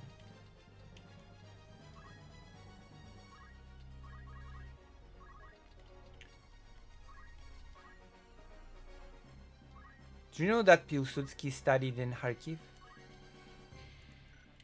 I bet you did not know. Then again, I'm willing to bet that most viewers don't know much about Piłsudski to begin with, so maybe that was a bad question to ask. Maybe that was not a good question to ask to begin with. I've got an idea. And I need an honest question from all of you. An honest question. Should I, layer upon layer, make your mark now, haste? Should I call into Mr. Girl? Should I call into Mr. Girl's experience? Write in the chat if you think that it's a smart idea for me to do. Call to Mr. Girl's show. What the fuck, you? Listen.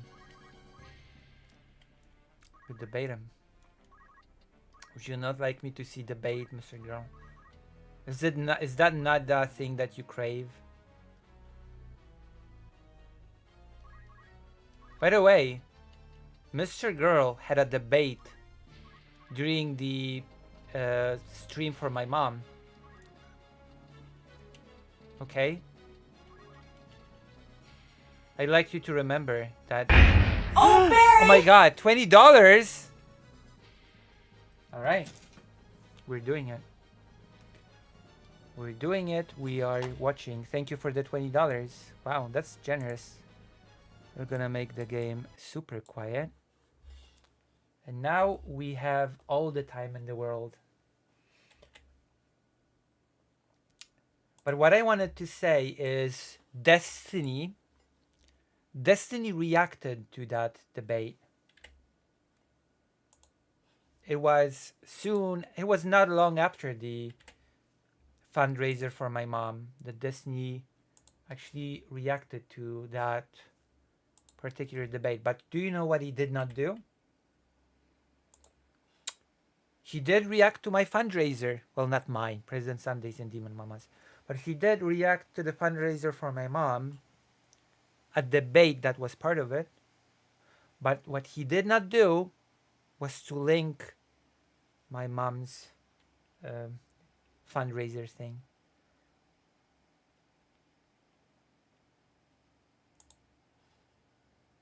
He just took the debate, reacted to it, but he did not promote my mom's fundraiser itself, which is pretty disappointing, right?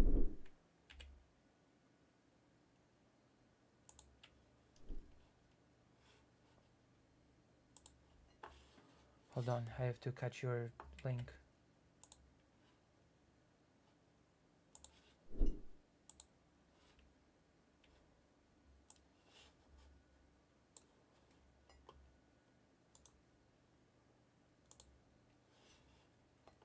It's $1 a minute. That's right, thank you very much. Okay, we're watching.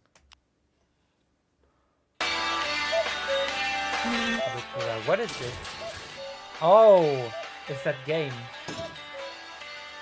It's not just going to be gameplay, right? There's going to be some explanation. There's going to be some commentary for me to react to, right? It's not just going to be pure... But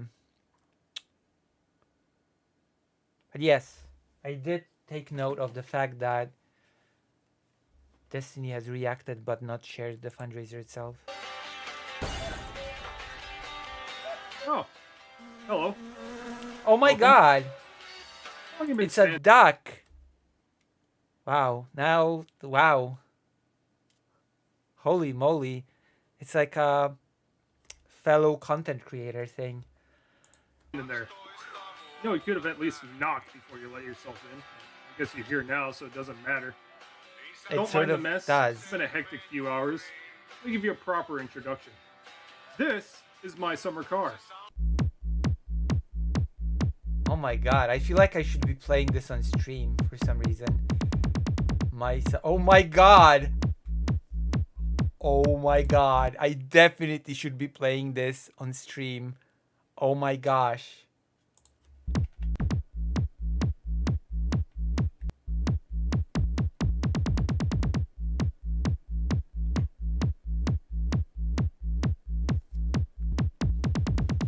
Oh, probably heard of it. In fact, I know you've heard of it. I've never heard of it. Firstly, you've come to the right place. Secondly, probably take a seat. That rock you've been under was pretty good. There's a lot to catch up on for the last 6 years. My Summer Car is a popular single-player indie game that takes place in Finland in the mid-90s. During the summer, you have a car to rebuild said car and then explore and interact with the world around you. Obviously, it's a bit more complicated than that, but I need to push this video past 10 minutes somehow. It was developed and published by a small indie studio, Loomis Tech, in October 2016. It is developed by a tiny team, mostly consisting of Johannes Raholi. Radala? How many views does this video have? Yeah, that makes sense. That makes sense. With that sort of game, with that sort of... Yeah, it makes sense. And so I'm only going to refer to him by his first name from here on out. And Karina, of the same last name, with some outside help for things such as audio. Despite the two-person team, the game would become a massive success. I've never heard of it. And being inducted into the Finnish Museum of Games. Full disclosure, I have never heard of this game in my entire life. Never. Ever. My Summer Car has over 40,000 positive reviews. Only around 2,500 negative reviews.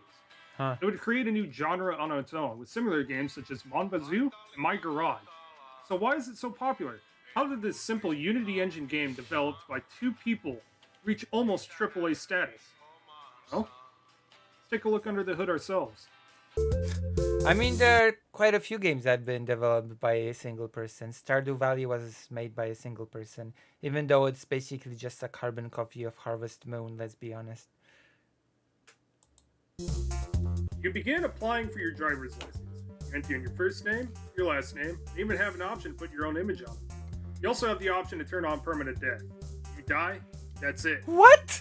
An option that, well, after the last few years of our lives, might seem a little bit enticing. Once you Oh hit my the death, god, you find come yourself in a on. dimly lit cavern.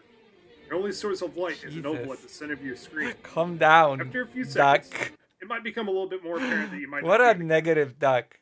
Or it could be. This is your mother we are talking about, after all. Or just go ahead and skip this. If you guys have played this game before, you know exactly what's happening here. So, after you come to your realization of what is happening, quickly skip. Take a moment to reflect your decisions. If you're one of those people that didn't know what My Summer Car is, this is your moment to decide whether you want to continue watching. I want to It's that continue type of watching. game. A letter is stuck to the fridge explaining pretty much everything that you need to know about the backstory. You are you, but older.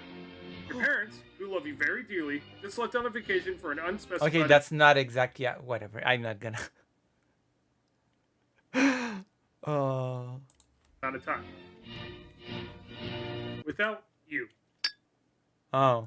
They remind you to chop and deliver wood for your neighbors, don't get drunk and destroy the house, and to fix your dad's old car that has been rotting away in the driveway. Here it is. That's it. You're thrown into the game literally head first with nothing but a letter and no adult supervision. So what do? Well, that's the thing. You can do whatever you want. The game does have an end game, but no specified path to get there. More on this later. You have goals, but there's no time limit, no rewards, and nothing other than to convenience yourself. The world is your oyster. Sure, you have a car that needs to be built or it'll be scrapped, but because your parents went out to go get the proverbial milk, you don't have to worry about it. You have every bit of transportation you'll ever need in this old Massey Ferguson in the Haybarn. Oh, this beautiful piece of machinery. But what about Hello, the car fake that your Calico parents were Parker. tasked with fixing? Well, the term fixing should be used very loosely since the car is stripped down to its bare chassis. True. In order to get this thing on the road, you will need raise the car with a shitty Princess Auto jack, install all the suspension components, rebuild the engine, install the interior, practice safe OSHA guidelines, break and enter into this old home for wheels, which Oh. may or may not be haunted and or Oh infested my with god. wasps. Spoilers. Shit. No, please. No, please. Fuel parts run for belts and bulbs. Rewire the chassis, rewire the ignition. Discover the battery supplied in the beginning is completely dead.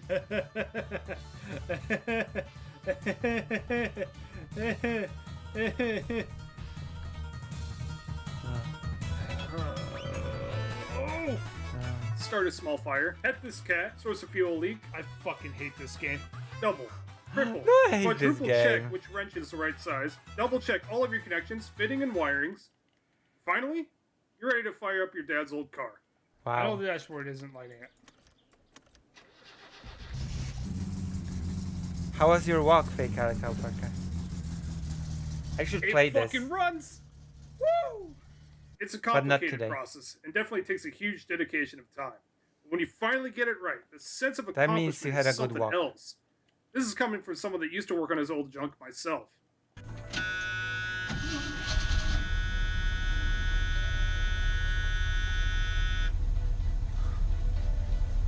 High school channel. Holy shit! And I think this is one of the many appealing functions of this game. This is something you can do, but you don't have to do. There isn't some reputation or goal to earn by completing a task. So why? Because it's rewarding. And the very fact that you built this, you picked up a stripped, rotting corpse and turned it into a rolling representation of you. Everything about this car, from the paint on the hood to the wheels on the hubs, is you. Wow. It's something that you can actually take pride in, without the actual Cool. knuckle busting, sweat dripping, curse wording commitment and actual What project is car on this takes. hardest to reach never threads? This is your summer car. Ugh. It runs. That's all that matters. We did it. What is there to actually do? Well, it's a long list. Too long actually to list it in one video. So let me give you some of my highlights. You can modify Okay. your car in any way you see fit, but you can also modify it to participate in competitions such as rally, drag racing, and you can use it to impress Larry the Cable Guy's girlfriend. More on this later. You can gamble with a mysterious man who, according to Grandma, is cursed with pig-like features on his body. Play What? some blackjack with him, and you can win his car, a hornet-infested Rusco. Oh my god. Yeah, because I really want that. Bet a little bit more, and you can win his house. And you can witness something truly glorious. You came with this house?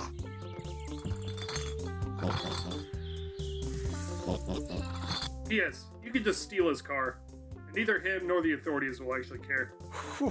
Then why win Speaking of against gambling, them? you can always cut out the middle pigman and gamble at the virtual poker machine at TMO's shop. Oh my gosh, You tired that's of so losing? awful. Don't worry, you can just steal that too.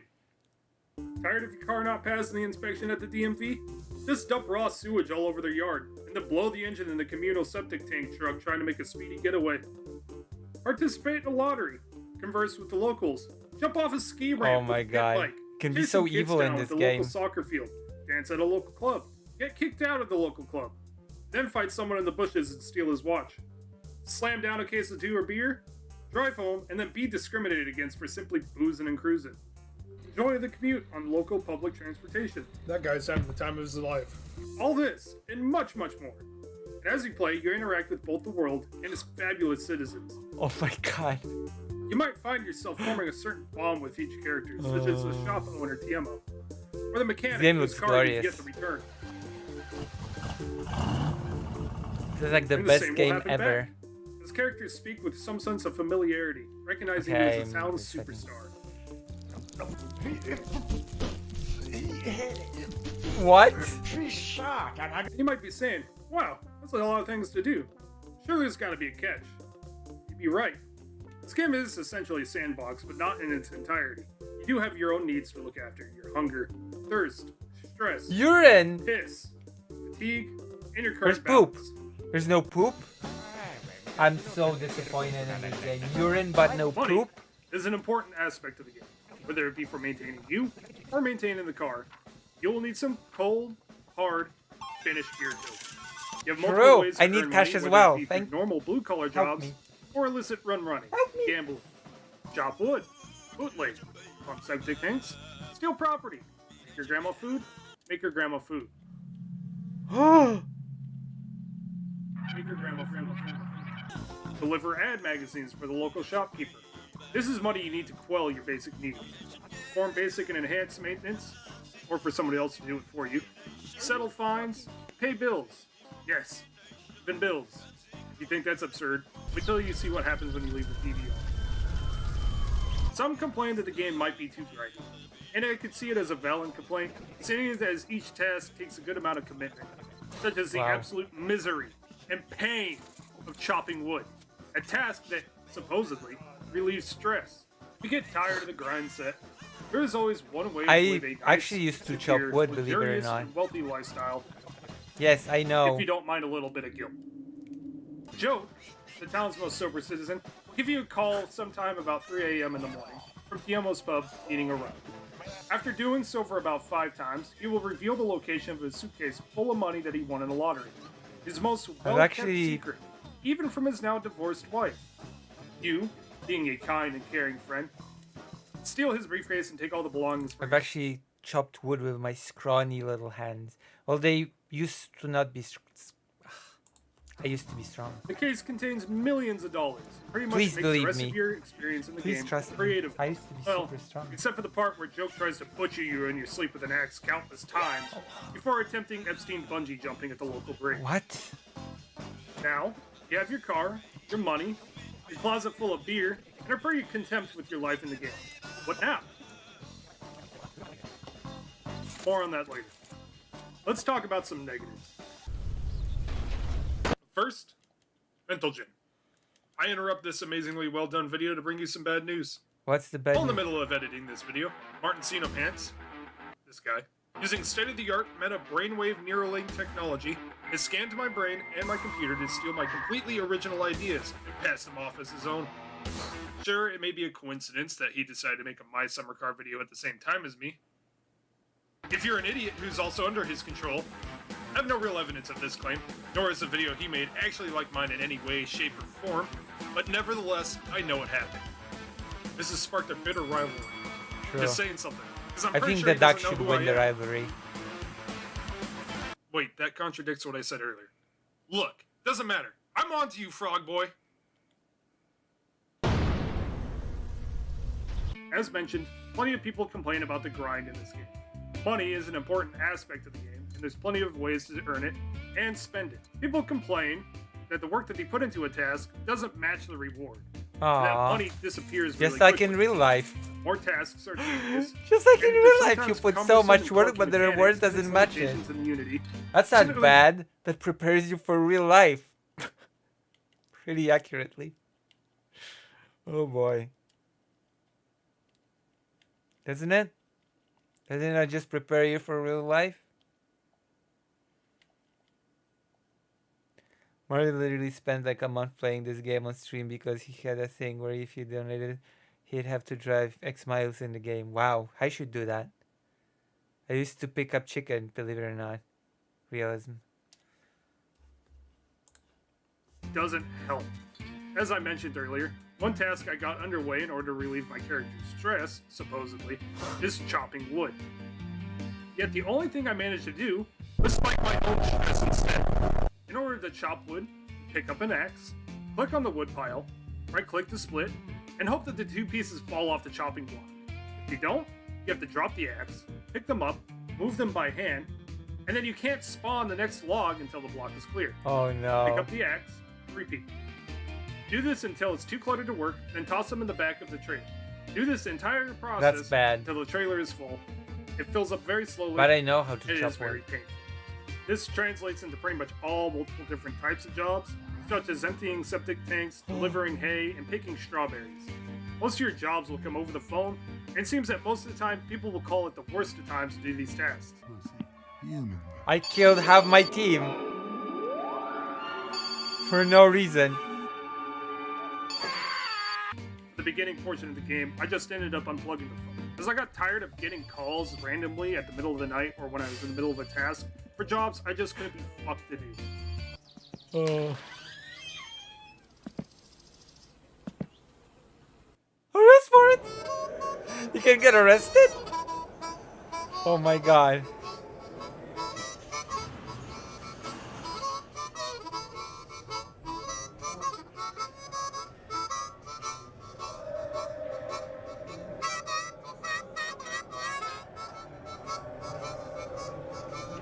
Why did I kill half? Welcome to jail. Another one of the bigger complaints about My Summer Car. A jail sentence in a game can last a few days. 4-day sentence is about 2 real hours. Sent to jail for a shopping list of crimes, your game is essentially soft locked for hours, if not days on end. Oh my god. Saving and reloading methods to skip time is disabled. Sleeping only does you so good if you have the fatigue. The only thing to do in jail is listen to the radio, pace back and forth, Play books? and watch other great videos. Play books? Plenty of mods exist to speed up, skip, or outright remove jail, but it is still annoying and another criticized feature. And yeah, it's almost guaranteed you'll find yourself in this cell. If Really? you get into an accident as a passenger and someone dies, you go to jail. Someone walks out in front of you, jail. Hit a cop with your door on accident, Believe it or not, jail. Oh my god. The van was previously available right from the start in previous builds. At some point in time, though, the developer decided to make the van harder to obtain. Instead of placing it in the driveway with the keys already in hand, the player must borrow the van from his uncle as stated by his parents in their letter. The van won't be available to borrow for a few in-game days, and once it is, it's only temporarily available. Your uncle will take it back eventually. It is later unlocked permanently once your uncle's license is revoked. Oh But it my. is still annoying as the only transportation left is the tractor, which is slow, cumbersome, doesn't have much storage space unless you bring the trailer, which will kill the fuel economy of the tractor, the little bit that it has at least. Can't you plot a fuel with that? The end. Now, we got the car, the money, the booze, and a long-lasting impression of incarceration. Surely all this work and all this lead-up has to have an end goal, correct?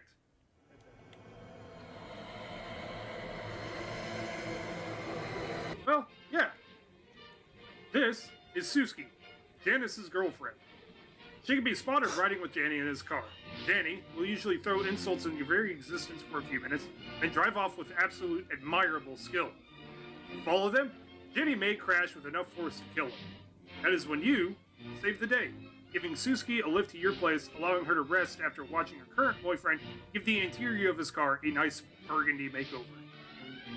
Once the player either wakes up or leaves the house, a note will be found. Suski, at this point, will be available to date yourself. What? It's important to note that your car will need to be fitted with certain accessories in order to please her. Being the simp you are, you will obey. Taking out your car with That's the game Leopard. end game goal? not exactly my taste. Killing some Whatever. guy and getting It's his only my girl? car. This will happen a few times until you're prompted to drink with her until you pass out. I'm sure that nothing could possibly come of this doing such. Right? Pussy. Human.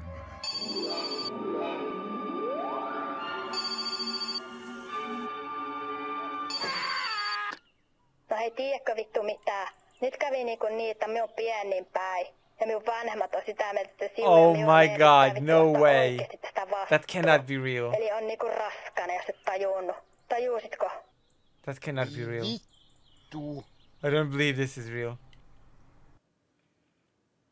Fuck. That's not real in the game, is it? And that, my friends, is the end game. Speeding off into the snowy wasteland to start a new life with you, Suski, and your mistakes. Child. We've come full circle. So all in all, what makes this game so popular? It's subjective, really. Creative freedom combined with the overly complicated tasks somehow combine into a both aggravating yet intriguing game. Your sense of pride of building your own car, the goofiness of the characters and the world around you, the absolute absurdity of interactions make the game almost an abusive relationship. But no matter how many times you get up from your computer and rage, swearing to never pick up the game ever again, you find yourself back, determined to kick it in its balls just for the pride.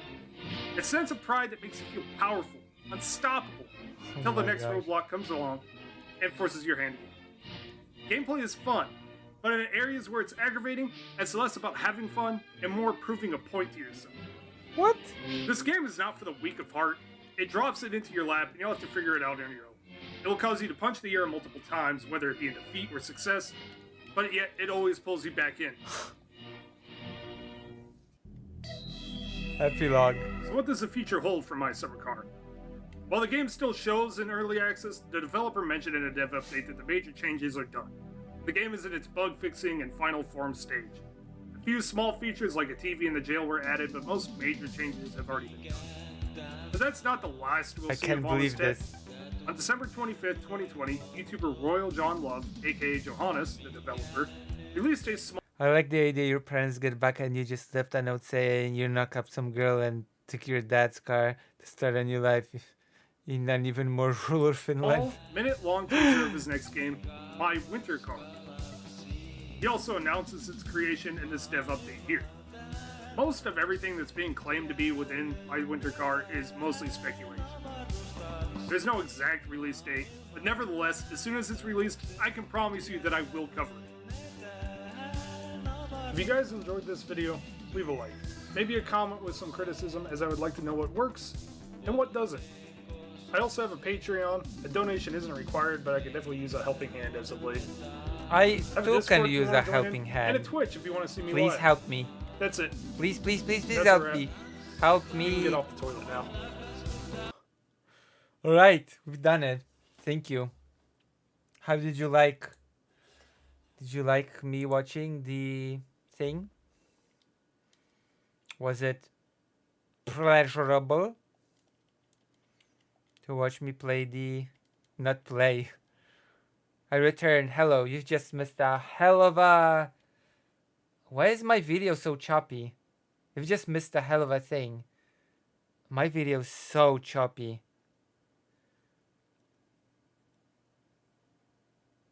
I have no clue why.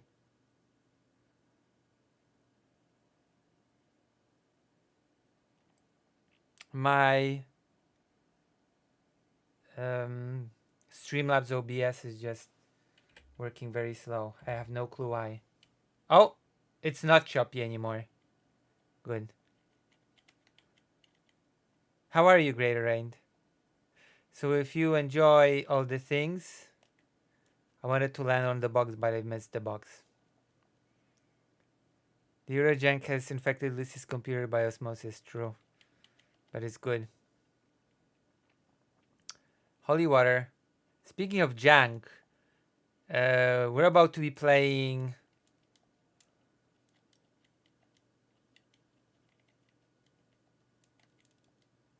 Stalker too. And that's gonna be janky, maybe. Oh my goodness.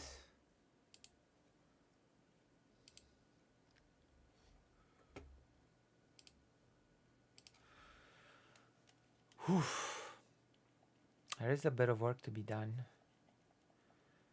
But it's okay. It's gonna be fine. It's gonna be okay. God, I hate farmers. I became a farmer hater. Oh yeah, I should make the game louder again.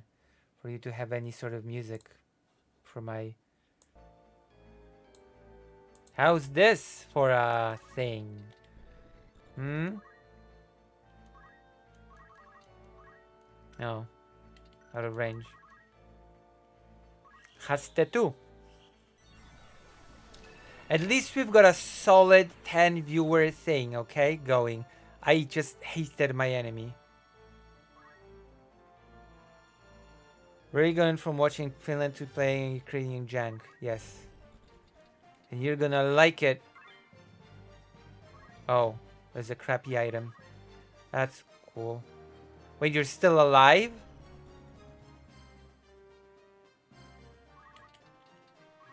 That thing is still alive.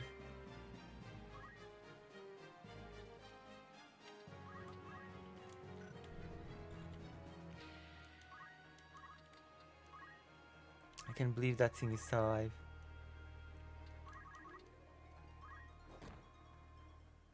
There you go.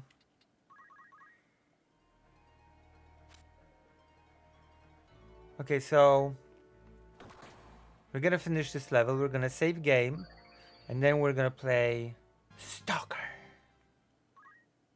for a bit. Oh, I think I'm gonna turn off the heater. Oh.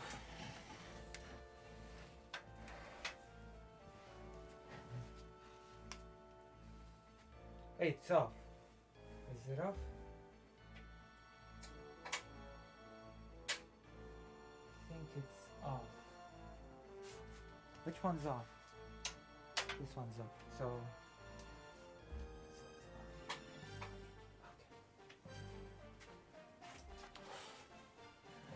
it's actually pretty warm in the room right now, so I don't need any. Oof. Nice and warmed up. Stalker restraining order? Yes, that's right. If you want to help me in my poor situation, then you should, you know, donate or whatever. Or whatever. Wow, 2 people were so impatient that they could not stand me standing up and checking the heater. That's wow. 2 people were like, whoa, Lucy's standing up from her chair. I'm out forever. Uh-oh, someone died. Instant karma. I'm out of shape. I just stood up from the chair. I'm already tired. Oh God.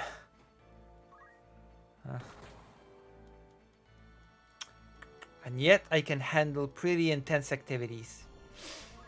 Pretty intense. Huh?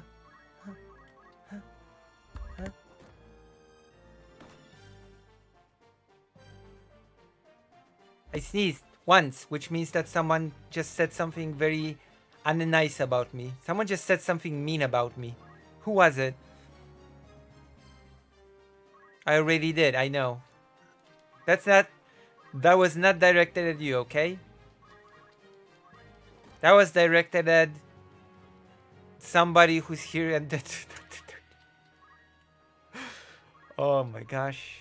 Oh my goodness. I'm pretty out of shape. It's sit for my job and then I sit in my spare time. All I'll do is sit. I actually, especially when I'm in Ukraine, I do a lot of walking, I've discovered. During my last trip, I've done a lot of walking. A ton of walking. To here, to there. Wham, wham, wham. Bam. Walking. A lot. I got into shape. I'm like a shapeshifter. Walking. and talking and then more walking. Hunting for some impossible to get items in Ukraine. Like the bug spray. Which eventually I did get it. Eventually I did get the bug spray, so that's a win for humanity. I did get it eventually. I killed those horrible flies that have been harassing me during the cave streams.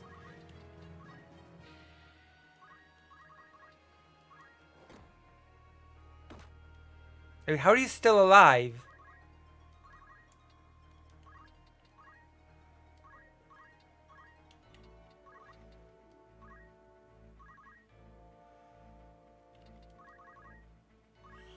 There we go. There we go. We see the gamma. Yes. Oh, it hasn't. It's okay. All we need to do now is that we won. And it's all good. There you go. Now it's all on screen.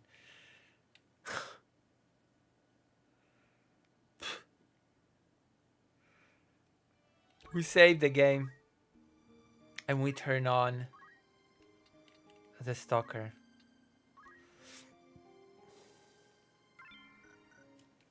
Right, it's time. It's time for the new game that my computer thought was malware. It's time. Steam. Oh my gosh. Will it work? Will it work? It's time to find out. It is time to find out. In the meantime, if there's anybody that would like to debate me on anything.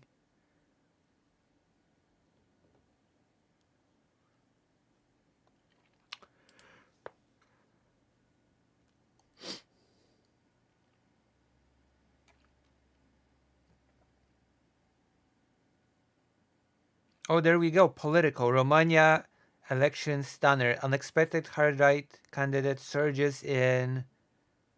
Uh-oh. I was afraid of that, actually. I was afraid of that happening, so I'm gonna click on this link from Politico.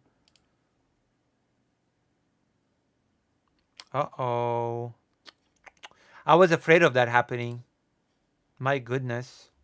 Yeah, we really are going to talk about the Romania thing, aren't we? And the possible repercussions. My God. Oof. Yeah, my fears have manifested, I guess. My fears have manifested, unfortunately. As per usual. The Path of Exile 2.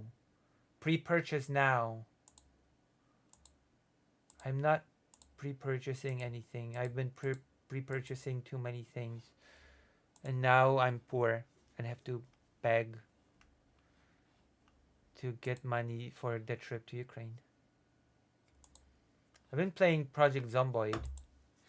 If anybody wants to join us on our server on Project Zomboid, we play it from time to time. Karasu hosts and we play it. We already have me, Karasu, Greater Rain, and one other person called Nyx. So we already have 4 people on that server. So if you want to join, write in the Giggle card and we can arrange some time to play together. It's a pretty fun game. Project Zomboid. It's a pretty fun game indeed. Game World. Unreal Engine. Nvidia. Huawei. Simply Goon. Disclaimer, this game is a work of fiction and it's completely not real. Unreal. Such a big game as well. It eats so much memory. 145 gigabytes? My God. 145 gigabytes. No way it's gonna compile the shaders again. And it's gonna take 10 years? No way. No way. I thought that was a one-time thing. Uh-oh.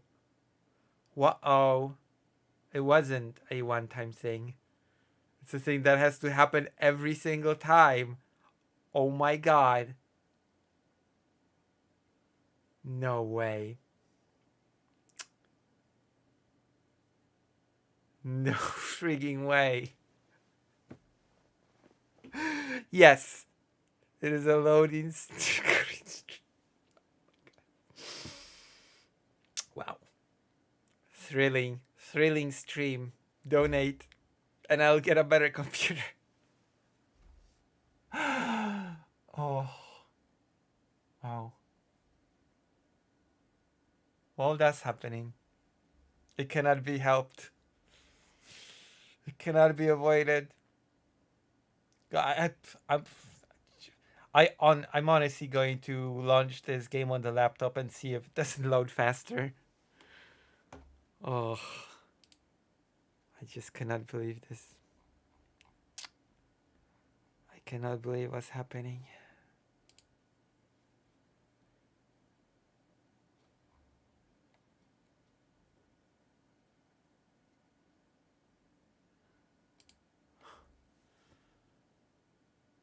This is your PC in its twilight years? Actually, no, it's not that old. It's a pretty good computer. Please believe me. It's not a bad computer. But I do need your help. Oh my god.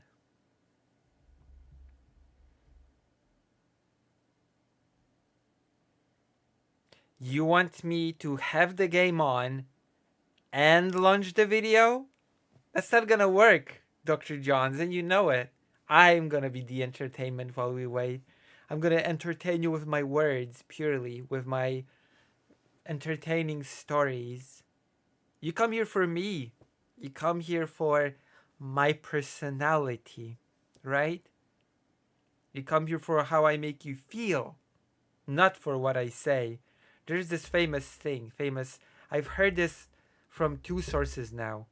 People don't remember what you say. They remember how you make them feel when you say it. I think some Nintendo person said, I don't remember anything my teachers taught me, but I remember how they made me feel. I could always become a React streamer. I do some React content. I don't shy away from React content completely. I do sometimes dabble into the reaction thing. Nader, Glitchmaster.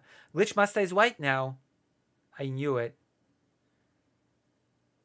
What did you know? That you were white?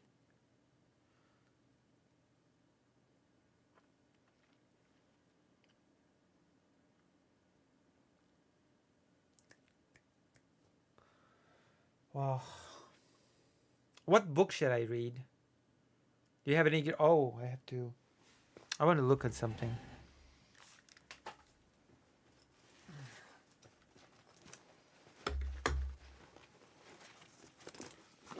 I've been given. Where is it? Oh, Barry! Oh my god, thank you for the tier 1. Glitchmaster, thank you. I've been given this today by my parents' friend. Bibua. Bibua is like this thing that an organization, Nova. Interesting. I want to take a look at the thing that's about my father.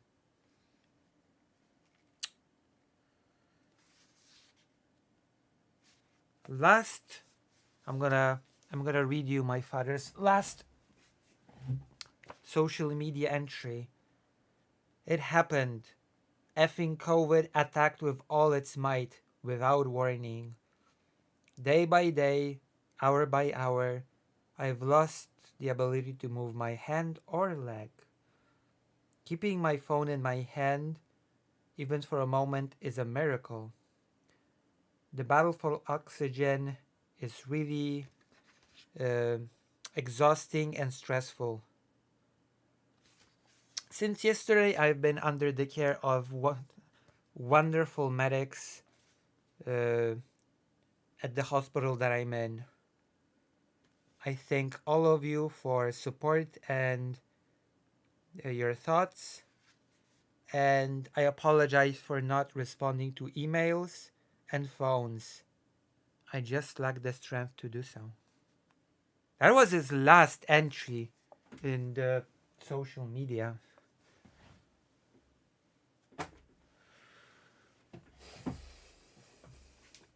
Damn.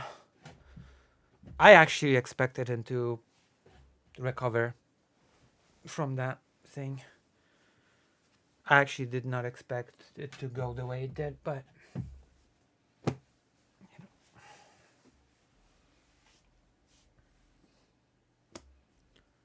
peace. Peace is like a piece of something. A piece is the piece on there.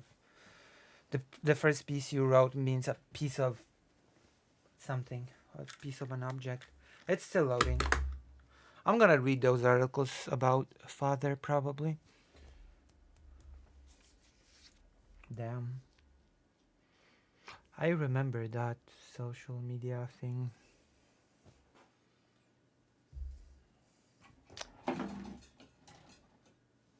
I remember distinctly thinking to myself, if he can be active on social media, then he's probably gonna be fine.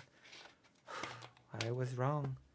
And from that point onward, whenever I see someone being active on social media, I will not assume that they're okay. I will never look at a person that's active on social media and think to myself, yeah, they're probably fine in all respects.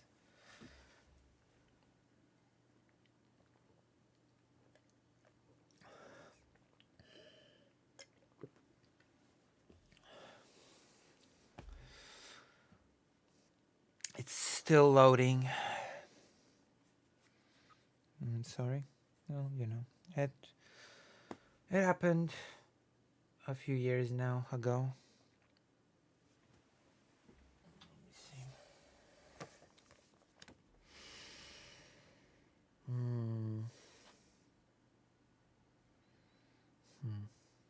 Near Christmas as well. Wait, what day is Christmas gonna be this year? What day is Christmas gonna be this year?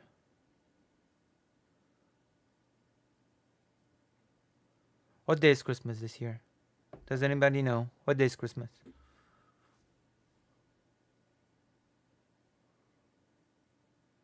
25th. So my father died 4 days away from Christmas. Merry Christmas.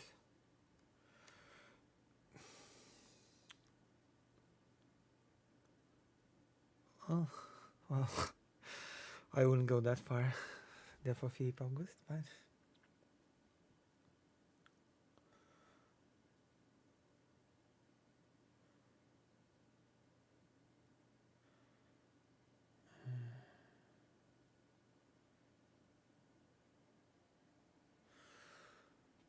Oh my gosh.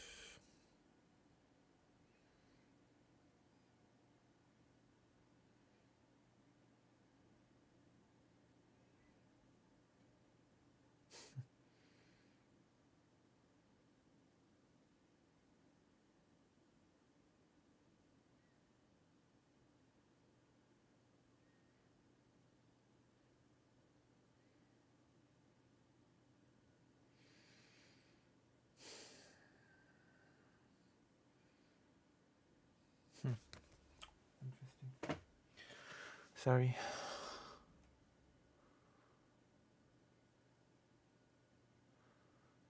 You don't feel better losing parents, you just get better at accepting the loss.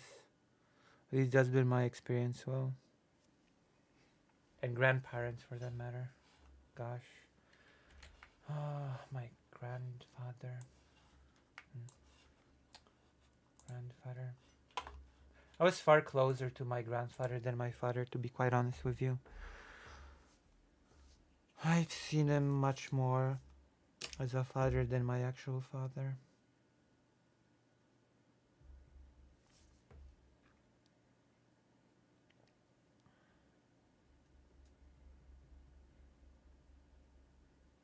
Well, all my grandparents are dead.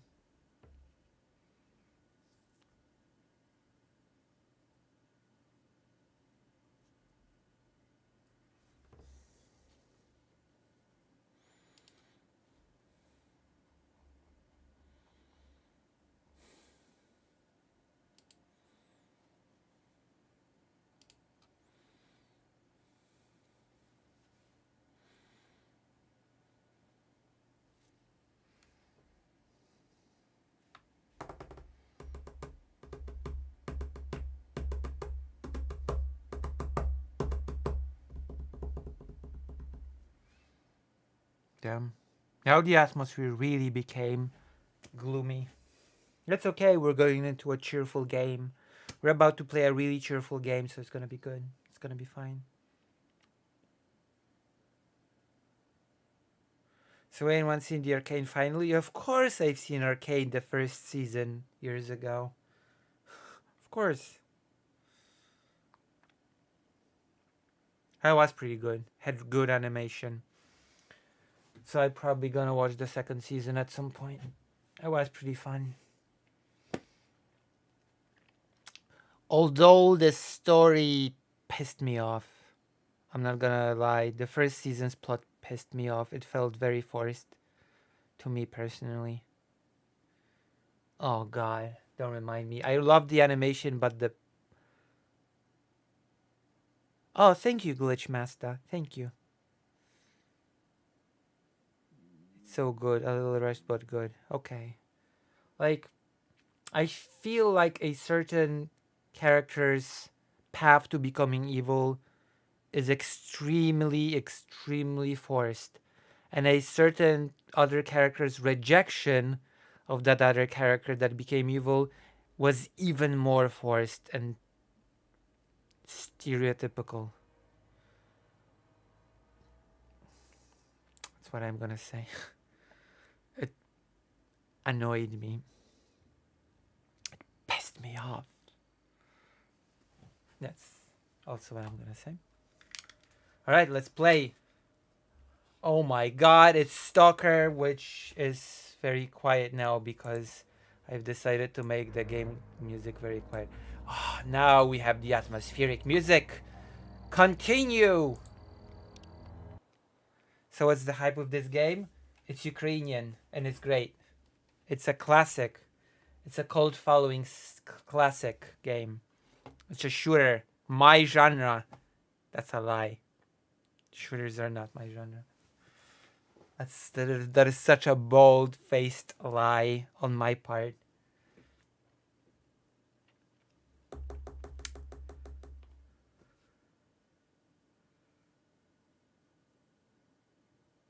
Yeah. We even played with the Ukrainian voice acting. That's right. Yeah, that's right.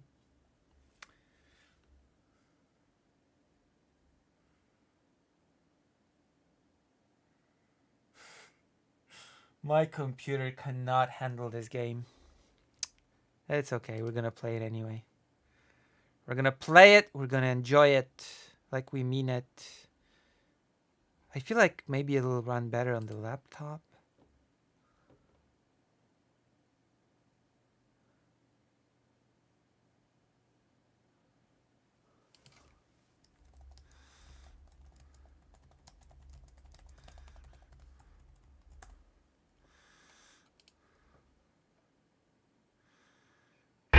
Oh, Barry! Uh-oh. Wow, what happened? What happened? Thank you for the $5. According to the TF Wiki, RC is a ruthless and deadly warrior who's an expert in hand-to-hand combat and one of the best sharpshooters on the record. Well, that's not the experience that I got from Generation 1.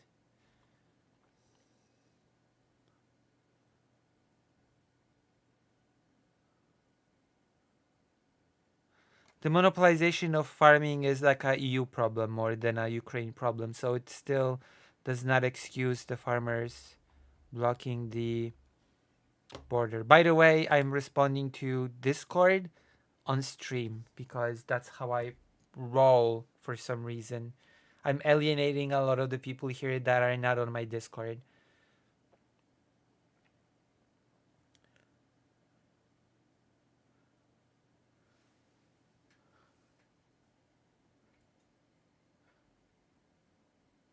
Xenoblade is made by a Polish studio along with Frostpunk 1 and 2, I think. Wait, really?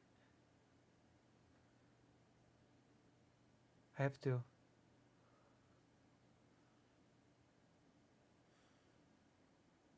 "12 people watching." Yeah, see? This is what Stalker gets me. Viewers.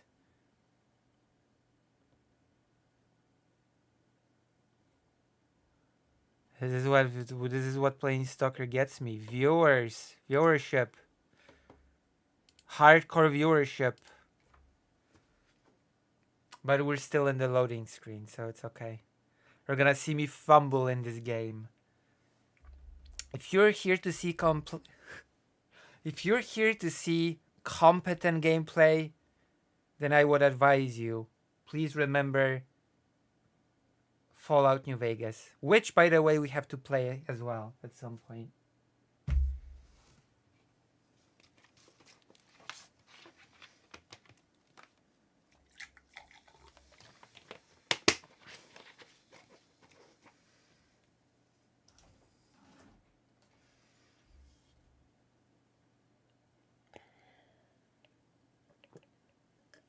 Okay, we can press any button, any key. LMAO. True.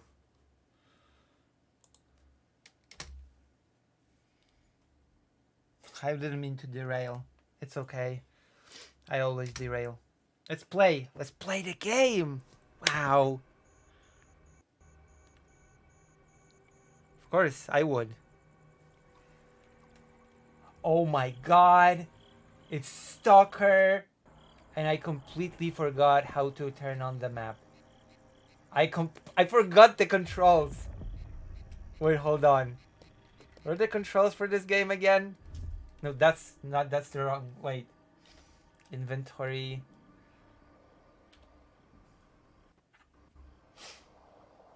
Oh my god.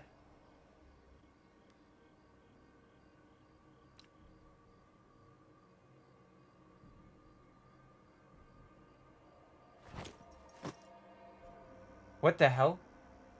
Game's barely functioning. Okay. Wow. I still have all my items. Let's, where's the map?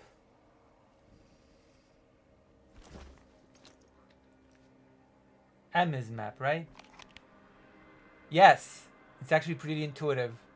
Yes. Okay, let's go. I'm in front of a question mark. Oh my gosh. Even if the gameplay is barely functioning. Hunger. Uh-oh. There's hunger in this game? Holy crap. Uh-oh. Uh-oh. Hold on. Please don't tell me. Yes.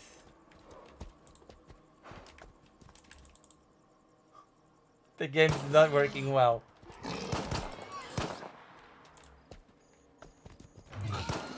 You know what? I feel...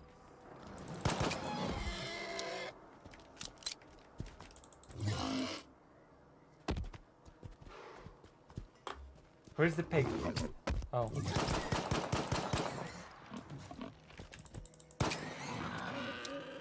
I feel like I should... Okay, I feel like I should turn something off. I know what. I know exactly what I'm gonna turn off because I have my chat on the laptop. So I don't need the browser, and that browser eats like 1 billion RAM. So I'm gonna turn all of the 1 billion gazillion tabs that I've got on.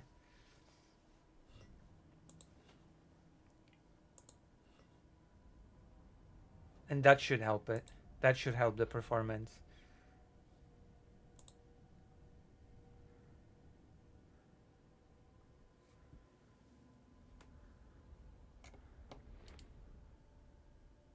Alright, now we can play. Oh my goodness gracious.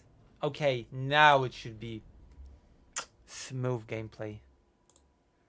It's gonna be smooth gameplay now, right? Okay, how do I... Oh, I'm so wounded as well.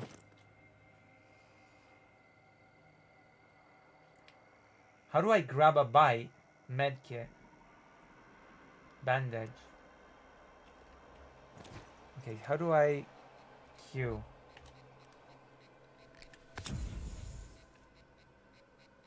Am I bleeding? I don't know. Oh yeah, you also need to use the...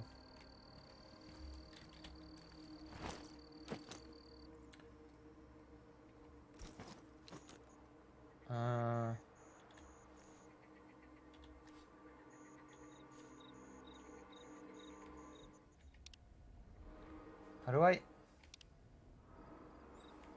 Oh. Wrong thing. Oh! What the hell? Oh, that's one way to eat things. Certainly. Wait, how do I...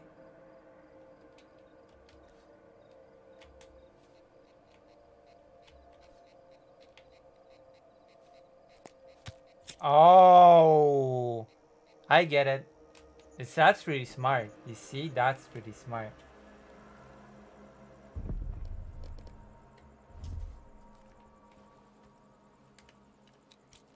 R is reload. This game is very intuitive. Okay, what's this? What's the question mark? What does the question mark mean? Is this the question mark place? The tractor?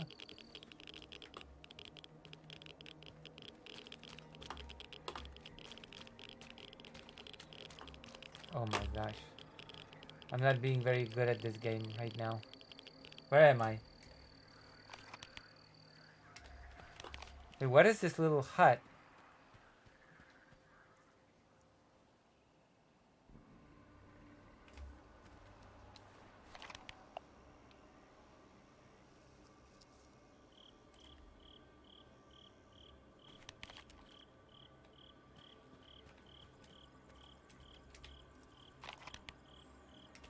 I feel like this is the question mark. Okay, the game's too dark. I have to turn off the light. Sorry. Sorry, not sorry. I feel like my settings on the monitor are not the best for dark games because I cannot see. Oh, now I can see. Okay. How do I get inside the little flowers? Oh my god, already signs of Ukrainian nationalism are appearing at... Oh, yeah, you have a flashlight. I almost forgot about the flashlight. Damn.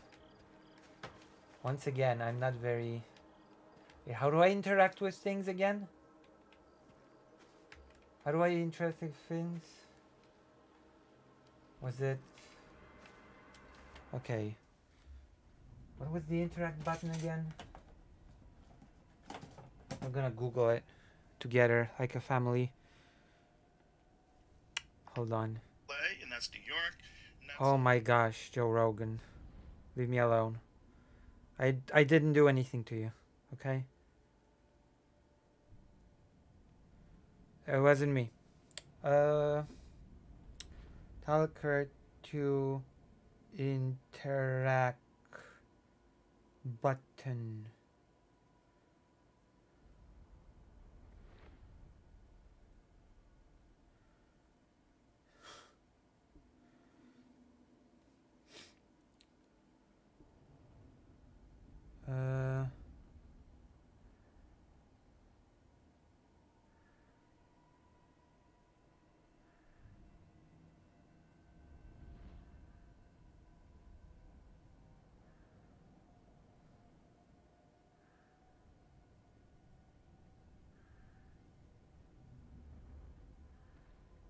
On keyboard.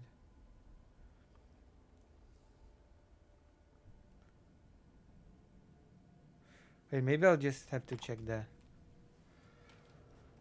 options. Controls.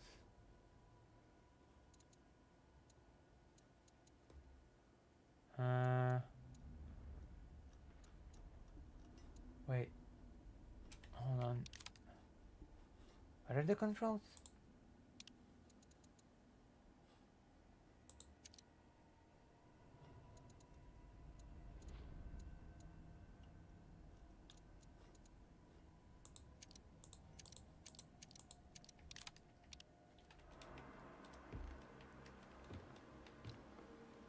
Okay, I have to. Why is everybody so quiet? Don't be quiet.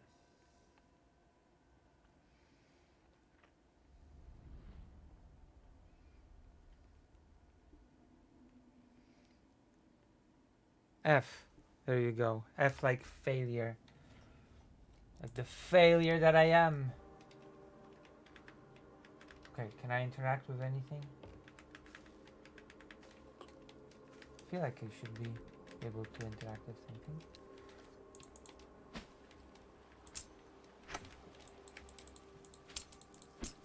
No? Oh, never mind then.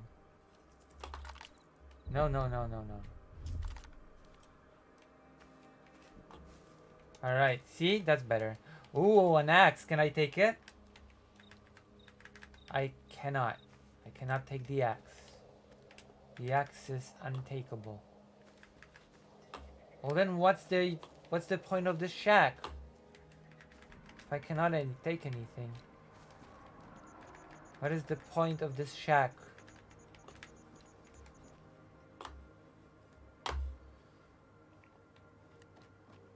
And why am I playing this game in such a spastic manner? Okay, let's go. Let's just calm down. Oh, there's another shack. Maybe that shack's gonna be the jackpot. The jackpot shack.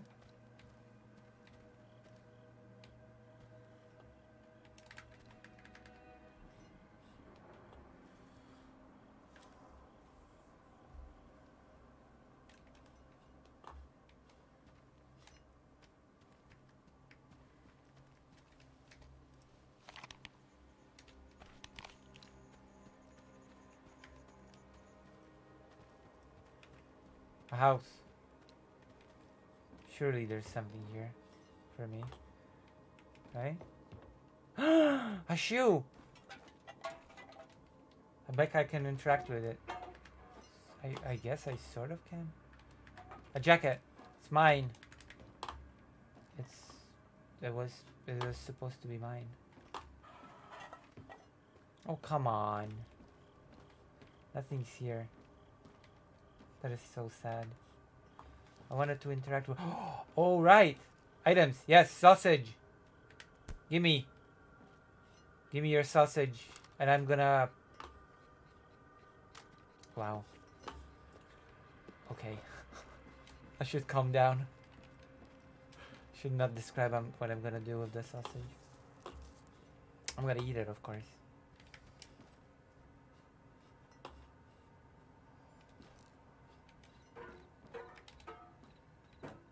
Oh.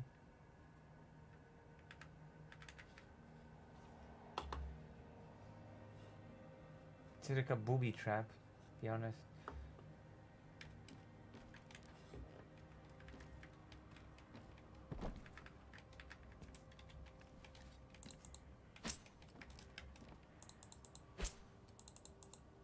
I thought we could open it, but no. Apparently it's impossible. Documents. Whose documents are these? Whose documents are... Bandage. Mine. Thank you. Wow. Bug infested. Disgusting. Ugh. Oh my gosh. What's wrong with the stuff? It's just so erratic. Anything else I can pick up here? Oh my gosh, I did not notice that. A gun. Hold on, how many guns do I... I did not. Oh, I would have so missed this. Wow. I'm not very observant, as you can see. There was a giant ass gun. There was a whole body here. And I've just missed. I mean, we're gonna save. I feel like I've done a huge discovery. I think nobody else has stumbled upon this while playing this game ever. That's how I feel. Mikita Kości. I'm gonna steal your stuff. Okay. Ammo. Give me your ammo. Drop all. Oh my gosh, medkit. Thank you. Bandage. Don't mind if I do. Thank you. Thank you, thank you, thank you. That's great. Alright. Wow. I would have so missed this gun and this body because I'm so observant. I should pay closer attention maybe moving forward. What a cool development. I feel undefeatable now. Okay, let's go to the objective. I feel like we've done the deed. We've got a super gun. And we've saved. Do I have to swim? No, I don't have to swim to get to the objective. Thank goodness. Oh. There's radiation. The boat is mine.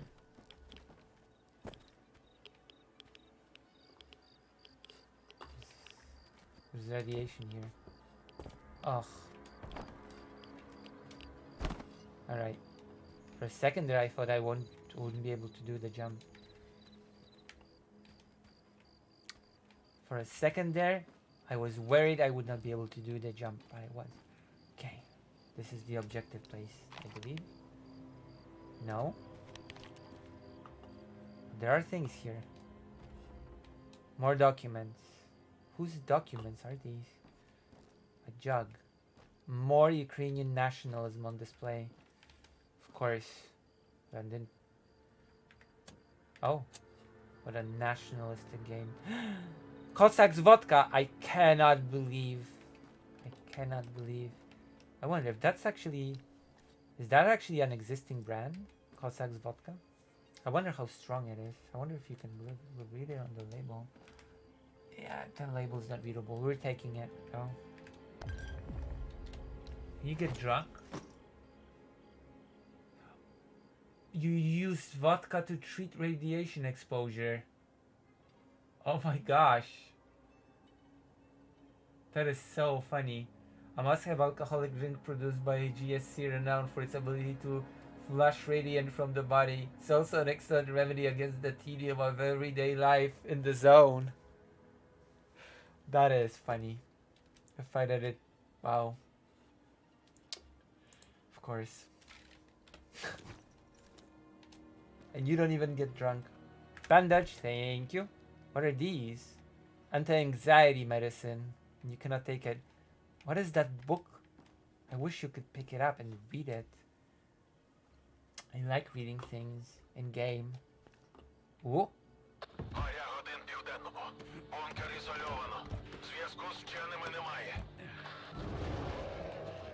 Oh my god, what was that? Oh my gosh. Well, it's none of my business, none of my problem. This reminds me of the volunteer work I did with the Brave to Rebuild. Like with those little broken walls. I took a pickaxe and I finished breaking them. That reminds me of that, actually. What is this? Search. More ammunition. Don't mind if I do. Don't mind if I do in the slightest. Alright, let's go. We have this covered. Wow. I feel like we're winning for once.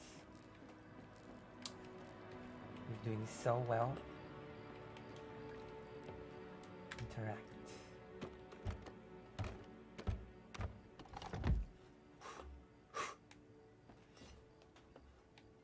Uh-oh.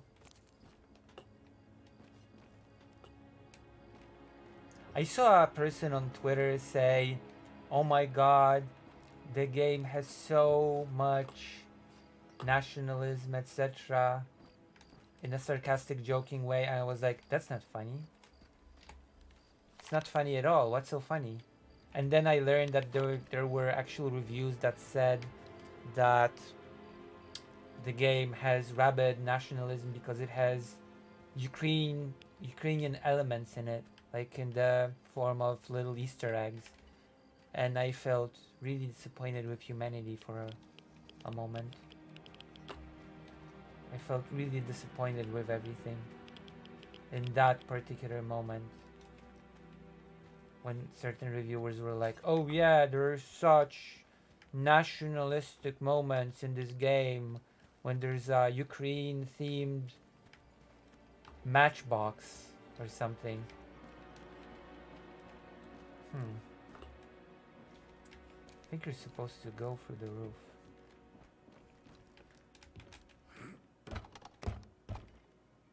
I'm gonna play. Oh yeah, totally. I'm totally gonna play Atomic Heart. Yes, that's my dream, to play that Russian game. Totally. Yep. I'm totally gonna spend money on that. Even if someone gifted it, I should probably reject it on principle. You know?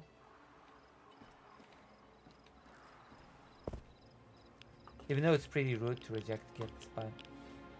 yeah.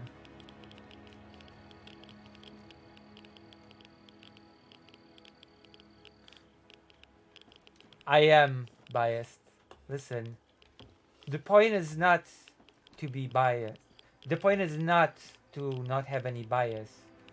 The point is to be able to admit to your bias. And I do have a bias in this case. I freely admit to my bias. I'm not gonna buy any product from a country that is waging a genocidal war against its neighbor. That's a bias that I'm willing to just straight up admit to. Знайди доктора Негоду. Ми домовилися. Він передасть тобі координати. Не думаю, що це буде так легко. Але розберусь. It's so funny. It's so funny when I mean, it's not funny. It's more like interesting that there are certain words that I recognize in Ukrainian as similar to Polish, but these words in Polish are used in totally different contexts. That the word used in Ukrainian to think is sort of used for thinking in Polish, but in different contexts than what it's used in here.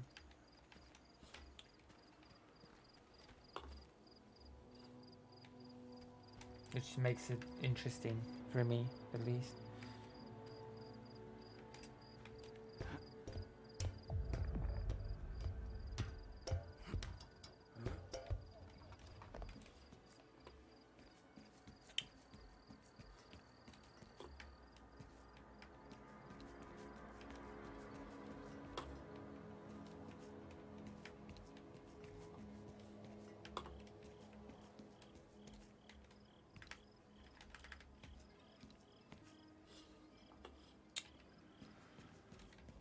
Door locked. Oh, can I interact with this?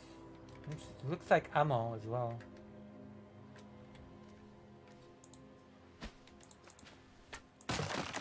Yes! The game has served me well. Excellent. More ammo. More ammunition for me. I remembered the tutorial to hit things with the knife.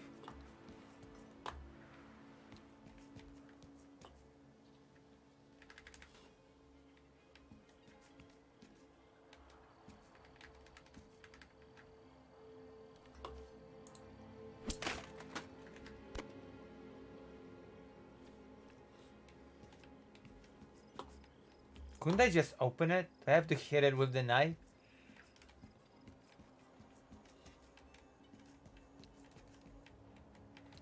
Відбій повітряної тривоги. I'm sorry. Увага! Відбій повітряної тривоги.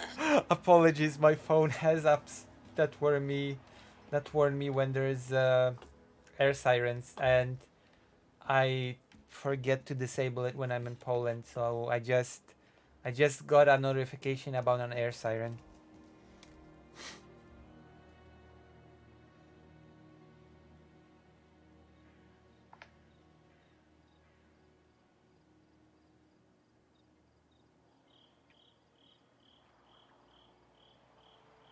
In this case, it's just about it ending, but in this case, it was just a notification that the danger has passed. But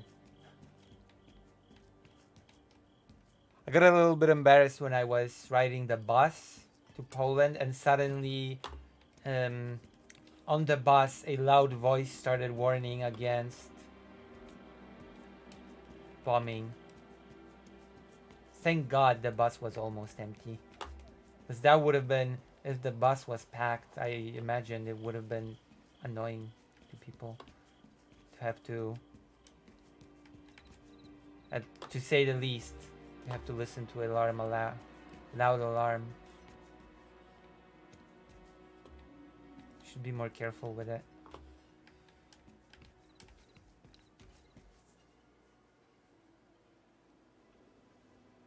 Yes, it does. My phone warns me about everything. I don't remember how to get back down. Oh my gosh, I got lost. Already I'm lost in this game. Because of course I am. Why am I even surprised? No, I'm not gonna waste my good gun. Open door. Open please. Open please. I guess that won't work. I tried. I wonder if you can dull your knife and render useless. I hope not. God, I hope not.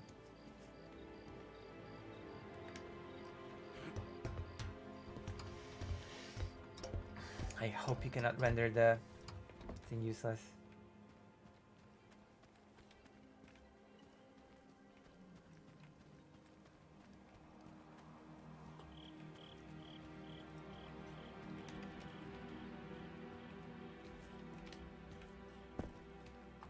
Ooh, door.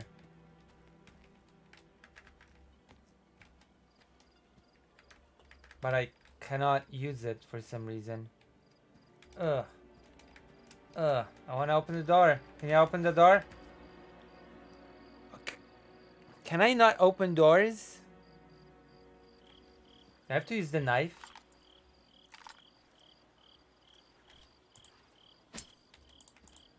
To open the door? No. That's not it. Oh gosh. What a protagonist. Cannot even use doors.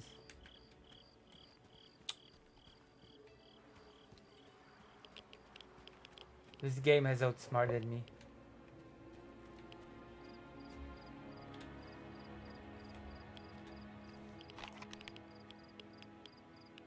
Ruined forest.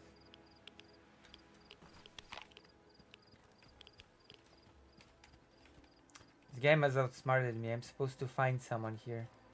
But so far, I'm not even good enough to open a door.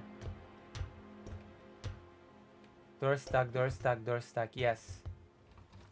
What do I do? Am I already stuck in this game? Also, I'm hungry. I think.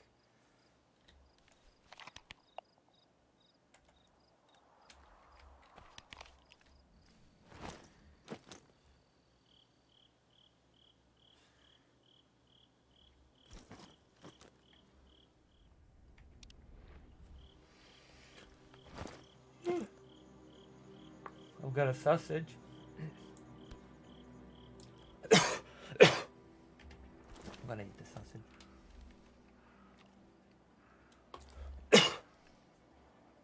I usually don't like games with hunger mechanics. They're annoying. But it's Stalker, so I'll forgive it.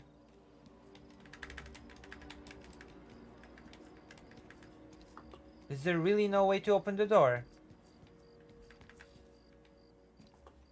Oh my gosh.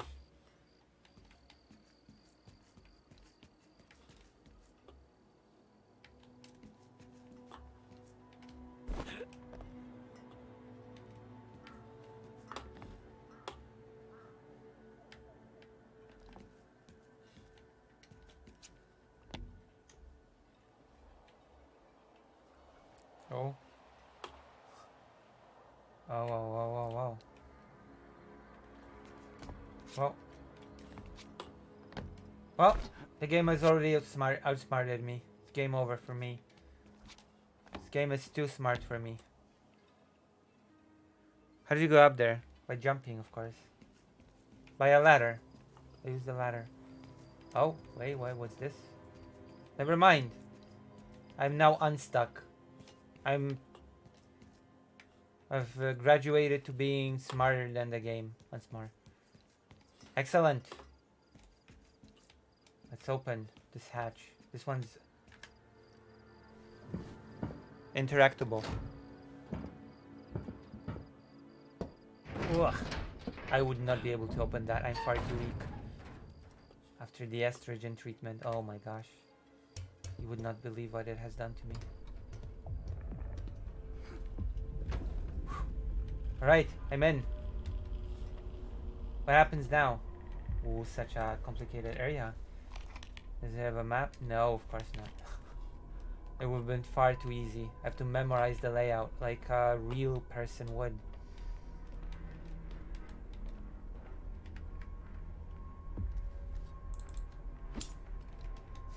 Can I open it? Is it in the night? Nope, I cannot. I'm gonna try to open everything using the knife, so get used to it. Do them up yourself. Yeah, draw it with a... Що тут, бляха, відбувалось? Don't swear. Jesus. Yevhen Oshachka. Apparently there was a whole thing with a Russian playing this game and like I cannot understand anything they're saying. That's pretty funny. Oh, hold on. Oh, there we go. Oh my gosh, I dropped the drink. Upside down drink. Ooh, what's this? What's this? Anti-radiation drugs. Yes, we've got drugs. Not just vodka, but drugs. The perfect combination, which is always known to be healthy. Drugs plus alcohol. Perfect combo to lower your radiation.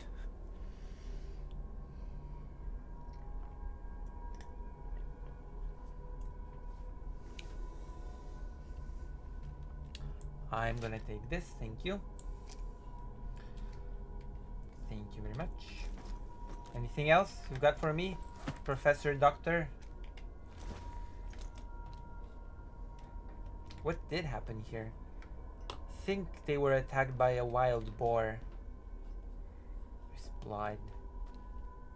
I cannot read any of these documents. Maybe I'm just illiterate. I cannot even pick up this pencil. This is a pencil. This is not a pen. This game's graphics are good enough for me to identify this as a pencil and not a pen. Can I use this machinery? It makes me feel sorry that I cannot interact with all the things. When I see nice looking things, I always want to interact with them. And if I cannot, it feels like a shame.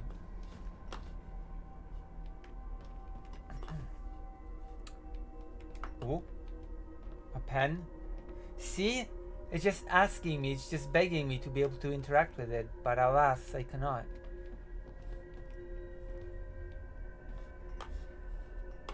Alas, it's impossible to interact.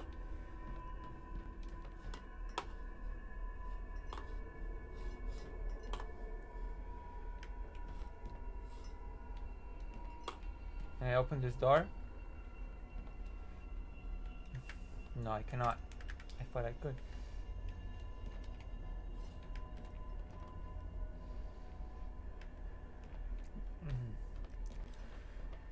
Oh,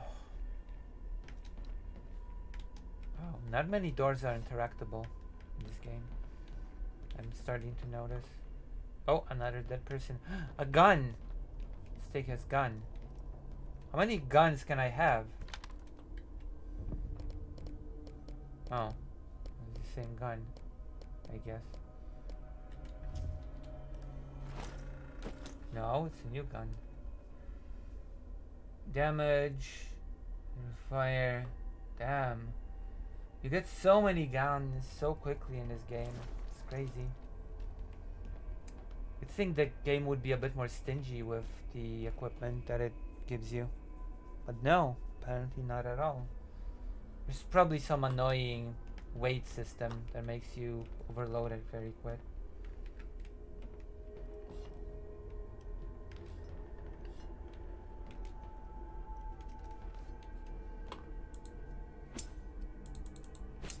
Let's see, will you ever play any of the Metro series? That I might play when the war's over. I don't know, maybe. Maybe I will. We'll see. For now we have this, okay? Okay, I want the gun. I don't want to use any of the good ones.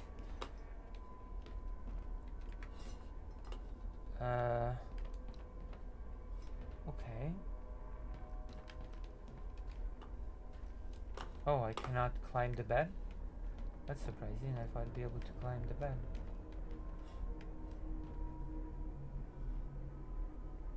Damn, it's a great series. Hello, Tasty Duckling. Oh my gosh, I cannot believe that me, the duck-themed streamer, is being visited by a chatter called Tasty Duckling. Thank you, don't mind if I do. 2 scientific medkits.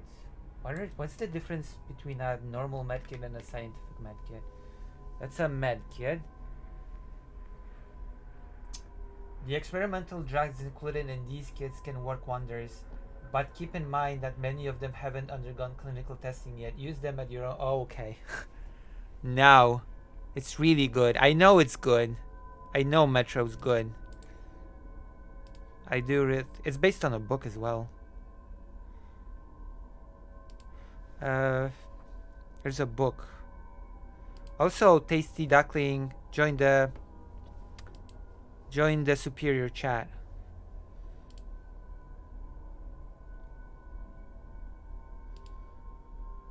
Join the chat and be a supporter. Tomorrow I'll be picking up the camera. I'll be picking up the camera tomorrow, and hopefully I'll get some feedback from the press office if they like my article or not. Oh, things are getting quick. And tomorrow we'll be talking politics, not just not politics.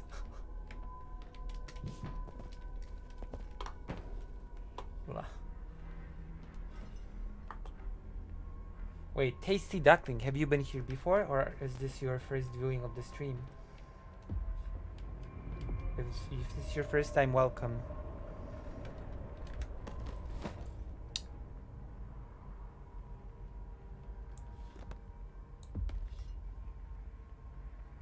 Dr. Neora's PDA. This PDA didn't get a single scratch during many years of heavy use, but now there's a big crack across the device's surface. How do I know that? How do I know that it didn't get a single scratch during many years of heavy use? How would I know that ever? So after Moscow got nuked, everyone... Damn. Interesting. It is based on a book.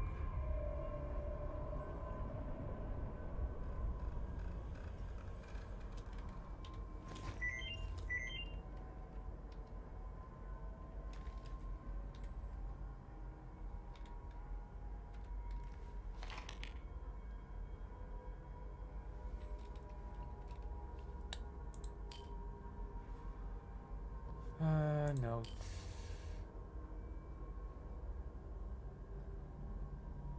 Voloshin, as project leader, I'm ordering you to remain in the bunker until we receive the suits from the institute. Safety comes first, regardless of any psi radiation coefficients you might have detected. If you venture into the cave one more time, I will kick you out personally. First out of the cave, then out of this project. That is so...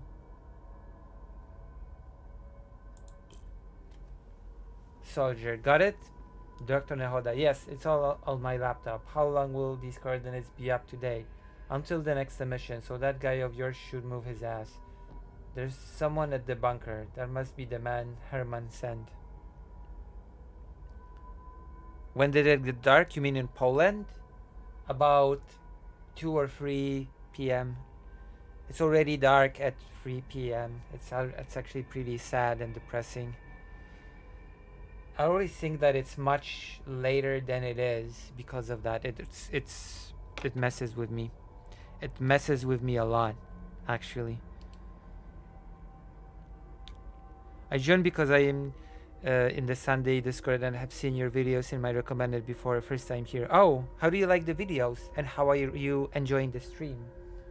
Do you think you'll come back? And do you think you might consider not being white? And also, do you know what sort of streams and what sort of work I do? Do you know what sort of streamer I am? I like the darkness.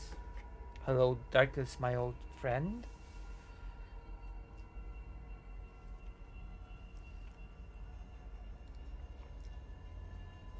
I am a duck-themed streamer.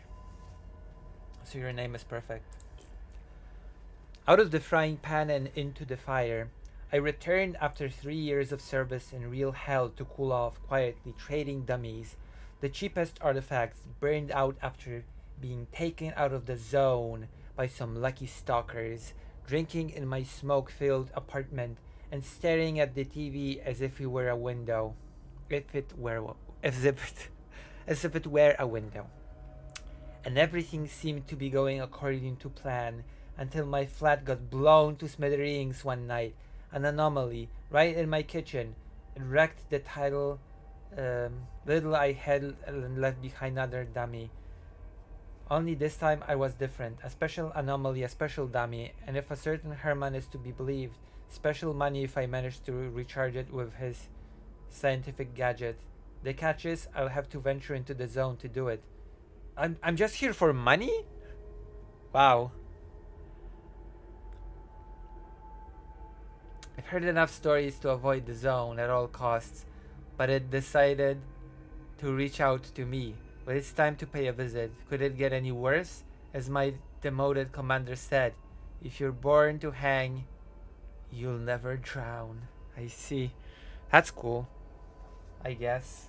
That's a saying. Tutorial.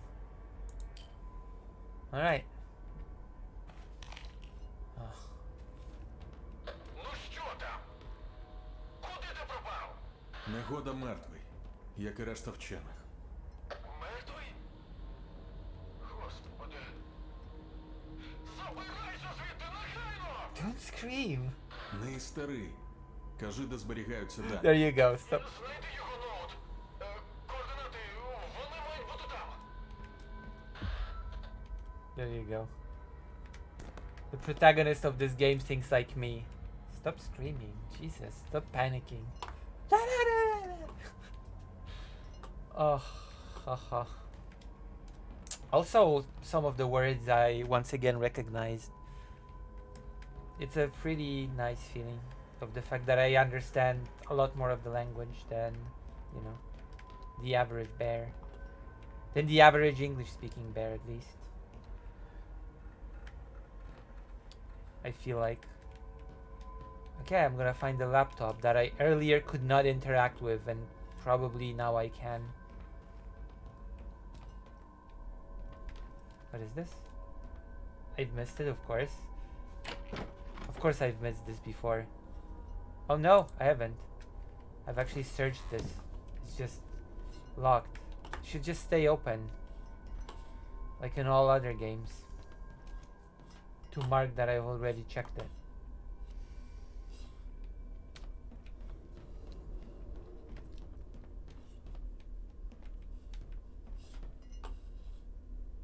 Wait, have I checked the body? I have not. Good thing that I decided to double check. Because we've got a lot of bandages. Water. Finding clean water in the zone is no easy task, since all natural sources there are contaminated with radiation. Fortunately, this isn't an issue on the mainland yet. Yet.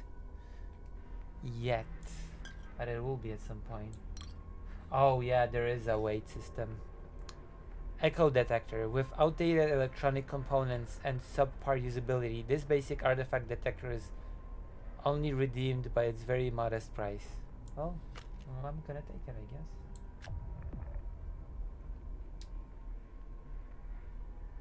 I don't even know what artifacts are, but if I can detect them, then that's cool. If I can detect those things that I have no clue what they are, then I feel happy about it, I suppose. Isn't that right, everyone? Isn't that right, everybody? Now I can interact with it. I could not do it before.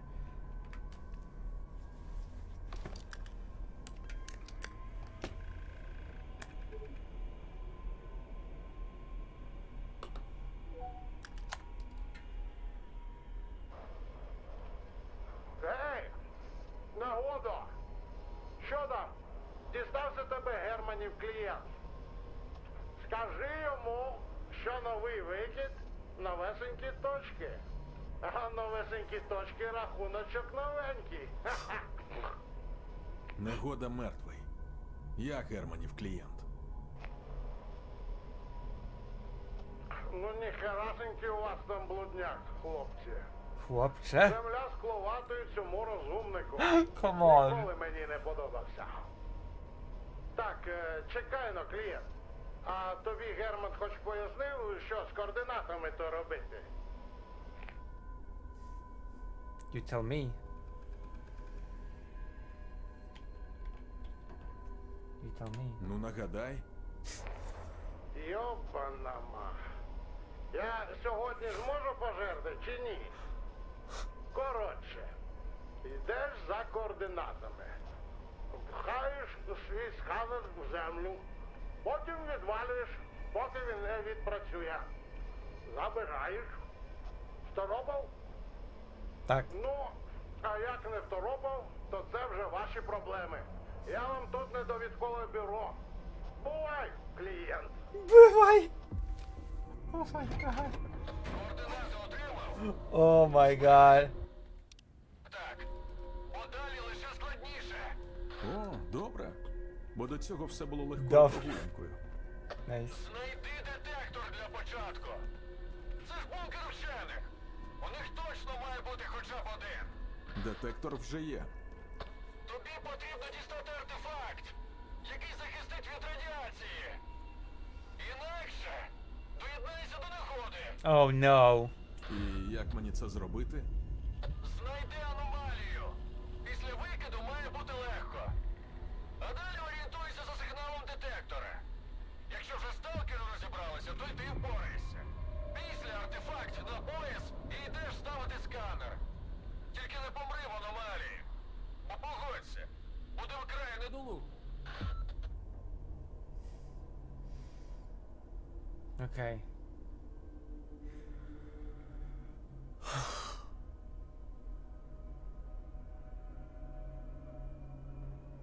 Also, the author of the Metro book lives in exile because he came out in support of Ukraine when the invasion first happened. I've not read the Metro book, but now I really want to.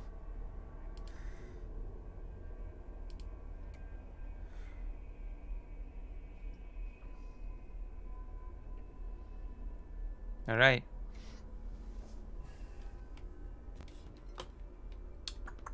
Let me check something. Blah, blah, blah, blah, blah, blah. Mm-hmm. No.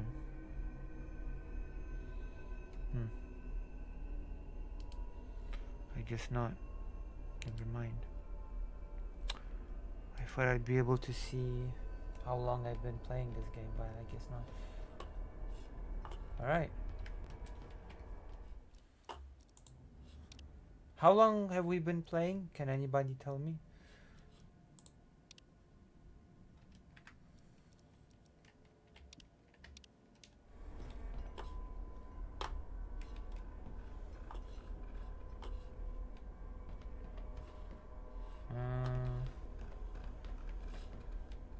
Huh.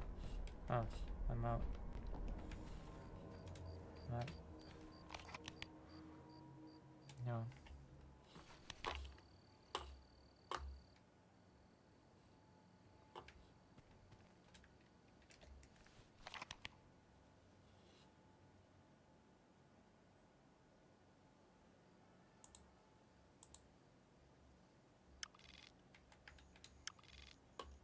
Oh, that's better actually. All right. Cool.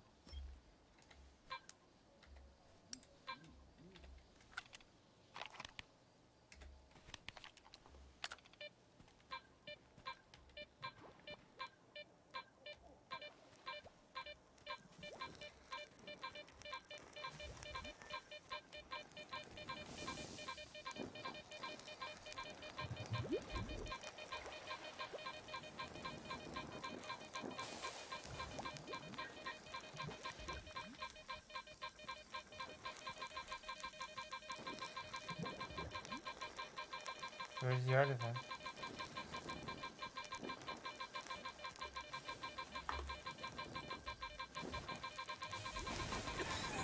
Oh my gosh.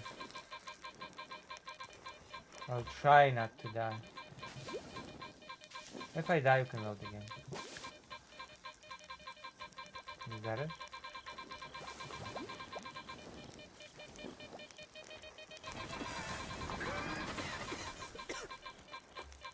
Well.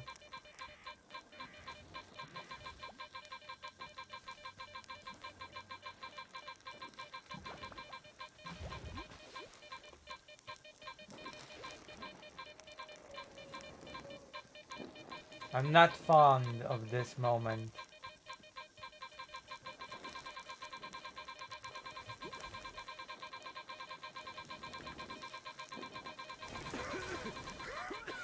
What am I supposed to do? Where's the... Oh my god.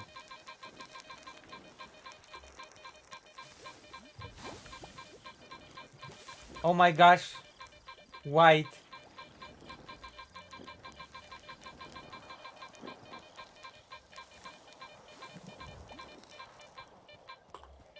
Okay, where's the artifact? Come on.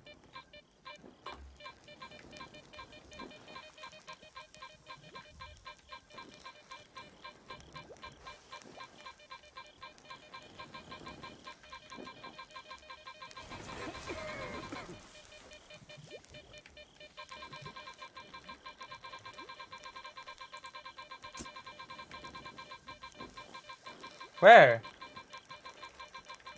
Where? What do you mean? It's right here. Where? What, this big thing? Where? I don't see it. Is this the artifact? Thank you. Barry! I'm going to parse a really strong character in my attack. Oh, that's a good idea. Well, how do I get it?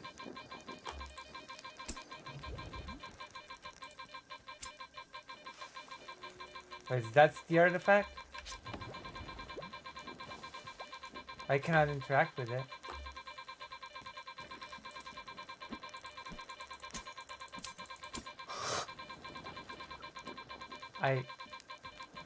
Well, once again, the game has outsmarted me.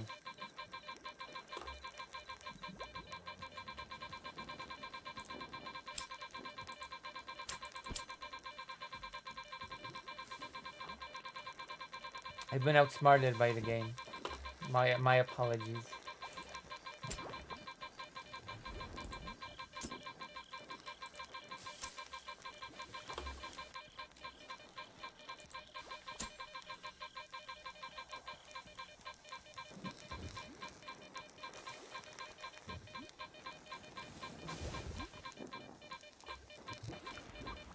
Okay, Dr. Jones, were you just messing with me when you said that was right there, or...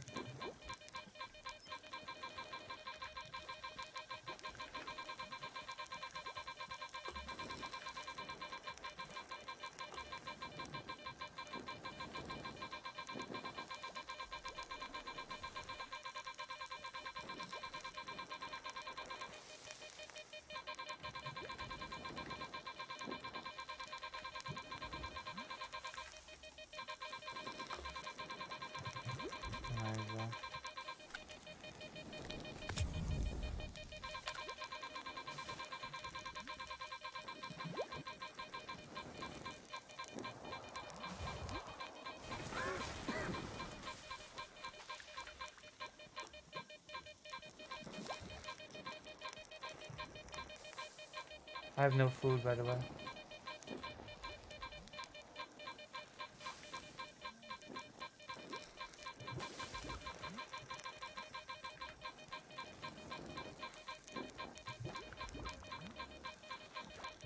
We're gonna off. I know.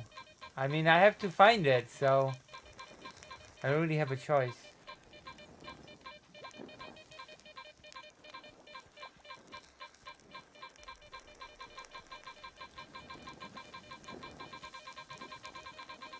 This is a pretty annoying moment of the game. Not gonna lie. Is it buried or something?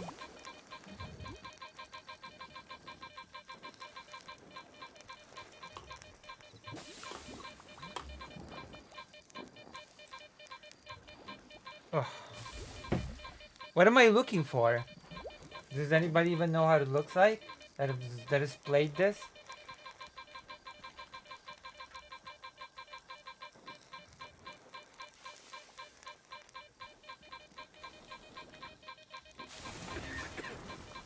Death is in the puddle.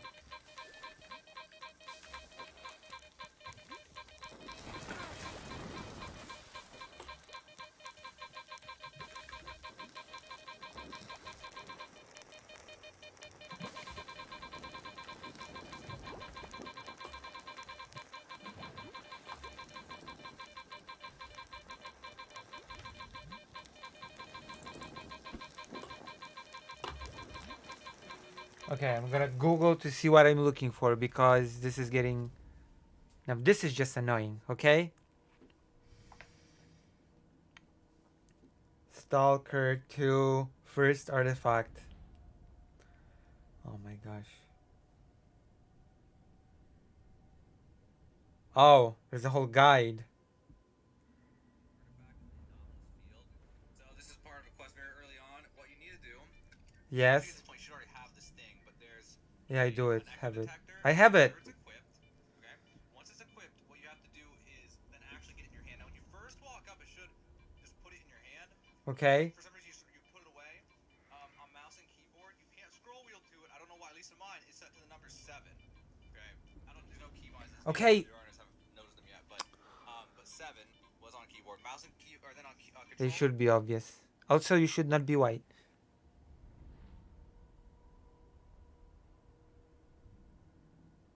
Oh, Stardew. You should play Stardew with... Why aren't you playing Stardew with Dr. Johns? Jesus.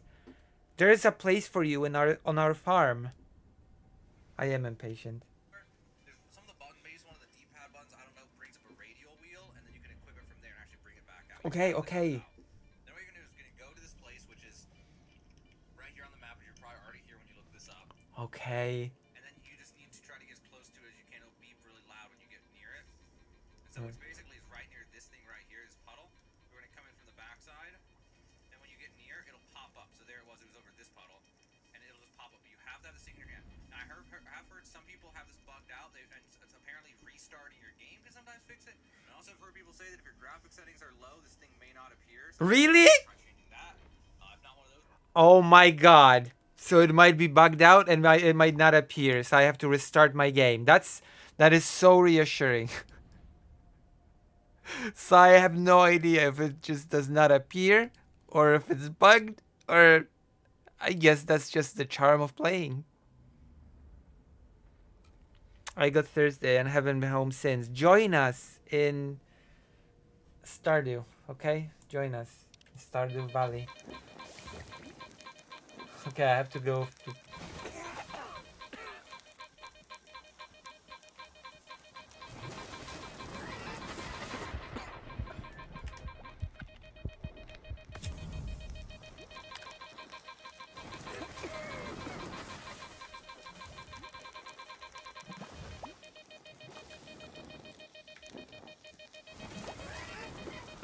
It should pop out.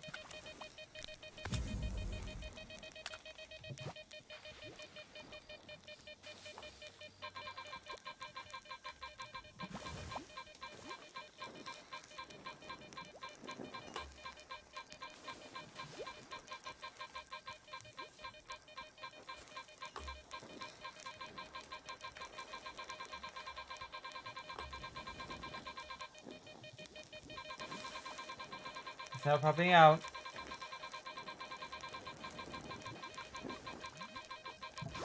Well.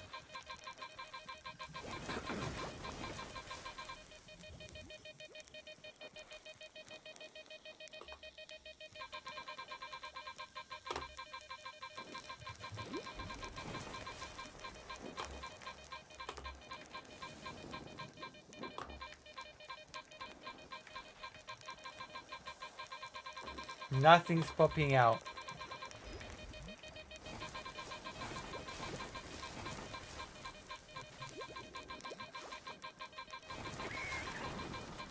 I have no clue if the game's bugged or not, actually.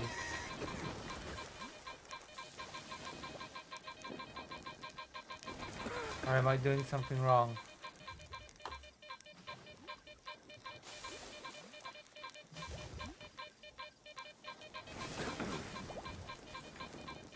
Yeah, I guess we're just gonna quit the game.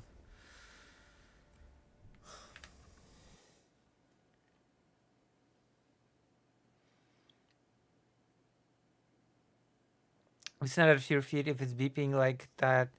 The game is probably bugged. Oh. Wait, have you played the game, Tasty Duck? Steer Nova is now available, the game. I have no clue what this game is. Flight Simulator is now available. And free weekend play for free FI24. Because everybody was curious, and I'm happy to report that these games are now available. I'm doing this service for you. Let's see.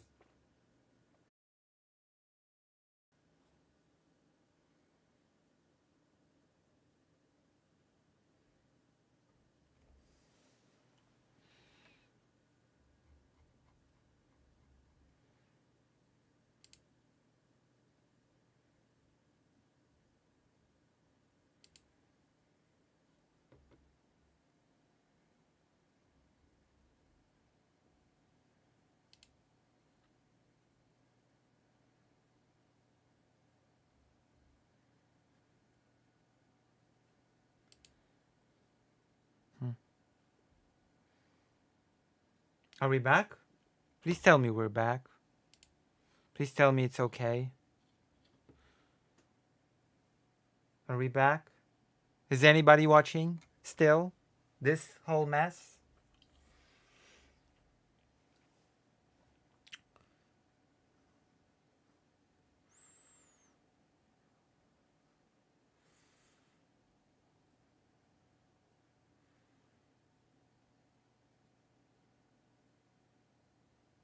Yeah?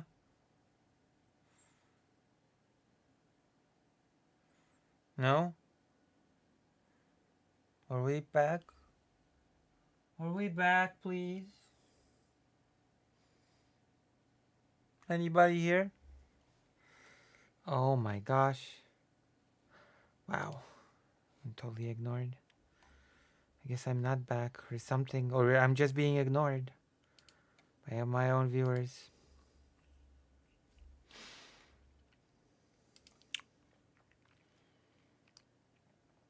I can see you, yes. Okay, see?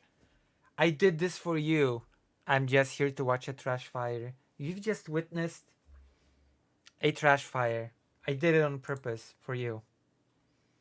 There was totally not a thing that was a mess. It was just me doing this for you. Because you wanted a trash fire. So I gave you one. I'm here lurking, busy at work still. Oh, okay. I did it for the one that is just here to watch a trash fire. Because I care about my viewers. And I curate to their individual needs.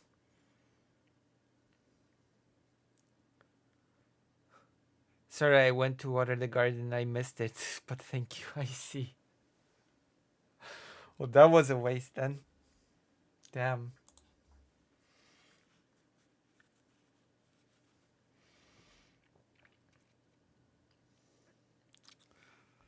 It was a waste of my talent.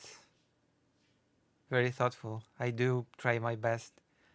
I'm the most thoughtful streamer out there, and yet the least viewed. Make of that what you will. It just means that to be successful, you cannot be thoughtful and accommodating and good.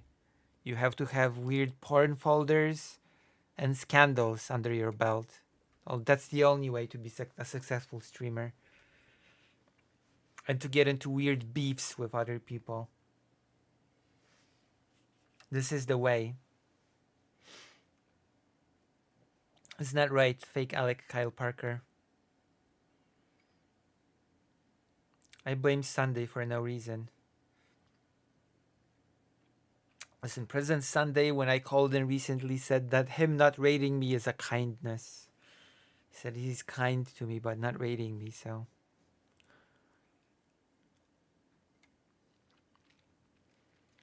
Who must lose thy morals. True. Or morales.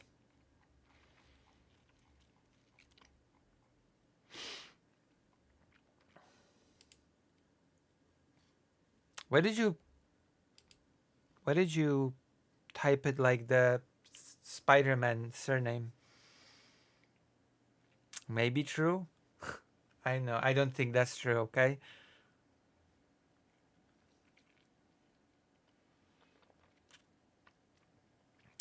I cannot wait. I hope they will like the article. Oh my gosh. There's been so much work put into it. Genuinely, so much work.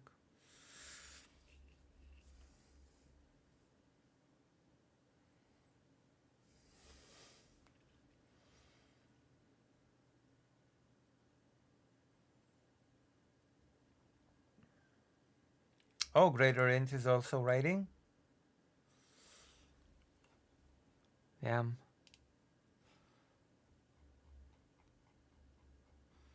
That's right. I agree with fake Alec Kyle Parker. You should focus. That is also my advice to you, Greater Int. You should focus. Focus. Let's see, my writing is not very regular. That's because you don't focus. But if you focus, then you will do it. Which is a horrible advice coming from me because I have severe issues with focusing. But do as I say, not as I do. As they say.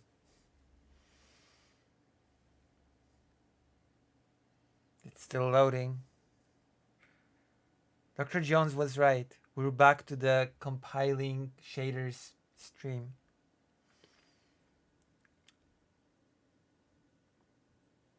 I was correct. Oh my God. Now suddenly some things are starting to make perfect sense to me of what I observed earlier in the day. Lucy, how are you doing? Pretty okay. We're making pretty good funds for my next trip to Ukraine.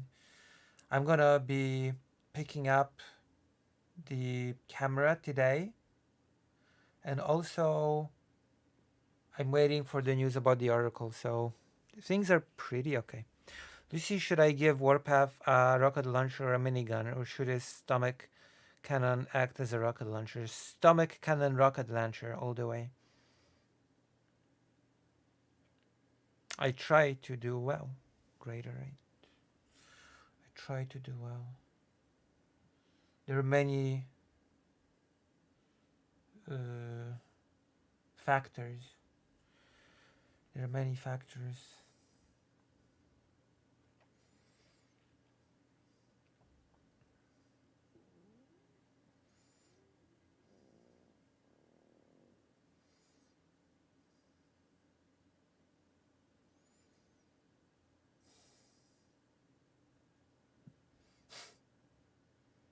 It's loading so slowly, ever so slowly. But I do my best, and I think I'm doing pretty well right now. Always. Also, I've discovered how to save state in that on that little handheld console, which is good. I think Huen is in Japan right now. What a cool trip to go to, Japan. I envy her going to Japan.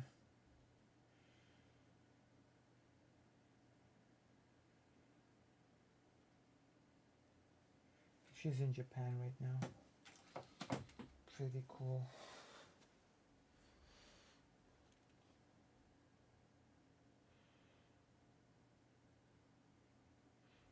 Okay, send me the designs.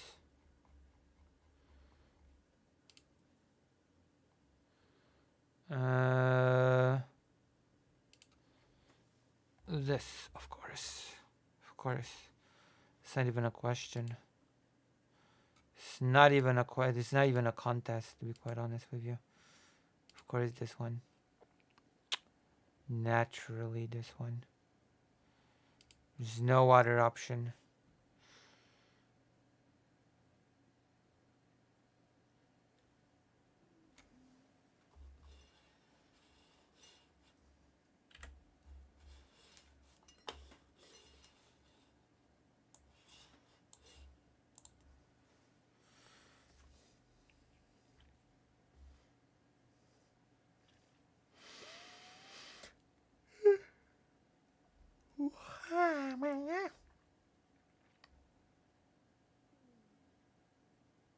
Oh, within 2? Oh. You can play Switch on it. Hello, Zoshalix. Like, I've been having problems with that handheld because I was like, okay, so I've played some Advance Wars yesterday. I was like, I can play Advance Wars on my GBA on this thing. And then I was like, okay, I guess I finished the Advance Wars session for the day. I'm gonna turn it off. And then I turn it back on again. And the game just did not save at all. So the only way to save an Advance Wars is to save state. So I had to discover how to save state, because otherwise each time I would open up Advance Wars, the game would greet me with the, hello, what's your name? Are you new to this game? Can I teach you how to play? Screen every single time. And I don't think Advance Wars is a game that you can just beat in a single sitting. Thank you very much.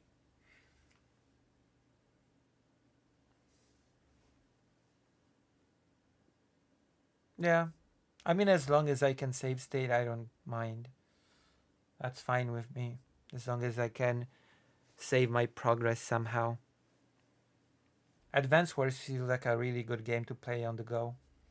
On the bus to Ukraine. Hello, Chaotic King. But, how are you? I'm really good now that you're here.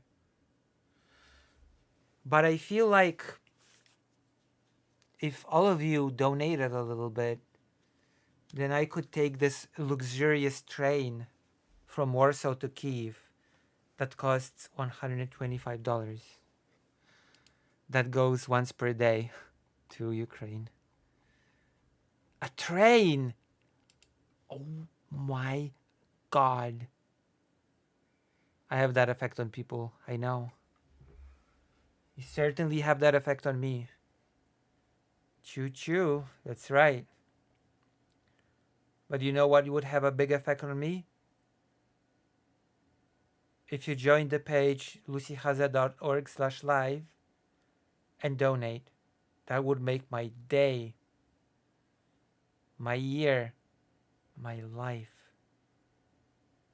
Forever.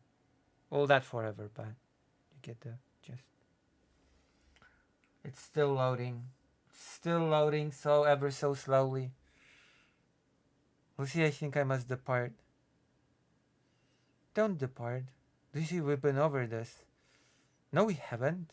We've never been over this. I don't remember us ever being over this. No? Well, no. Why would you depart? What happened? There's this movie, The Departed, that's a remake of the Hong Kong movie Infernal Affairs.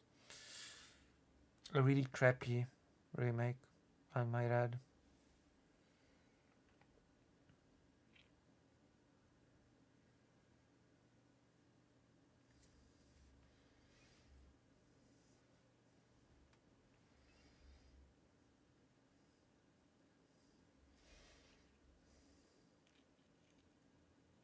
The Departed with Jack Nicholson? Yes, that one.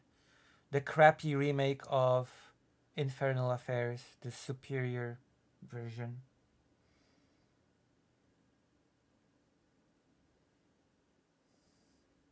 I think it had Nicholson.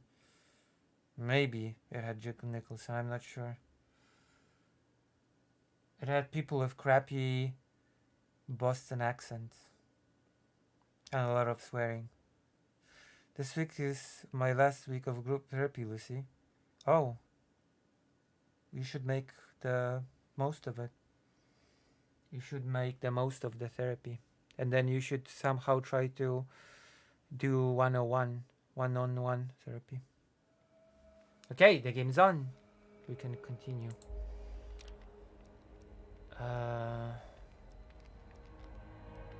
Autosave.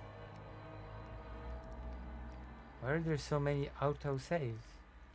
Where are my saves?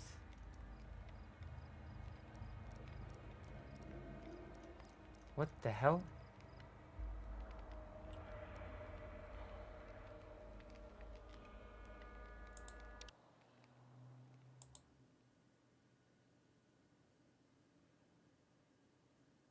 Oh, it's gonna load really slowly here as well.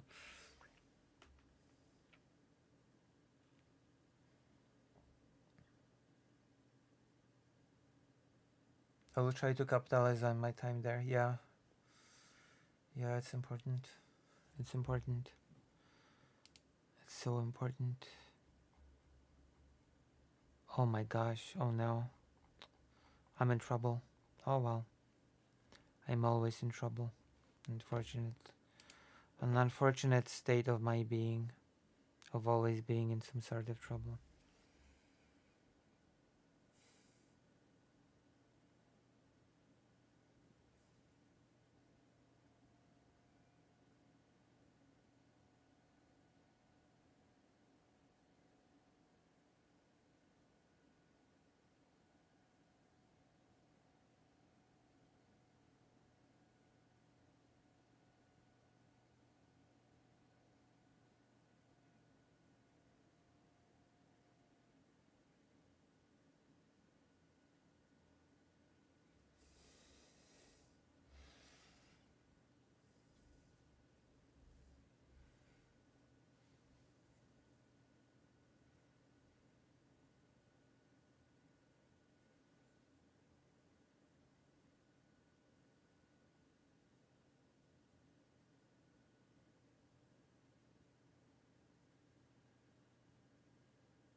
Yes, yes, yes, Greater Aid.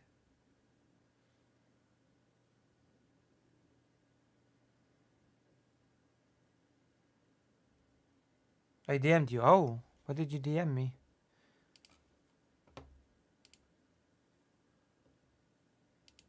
Oh.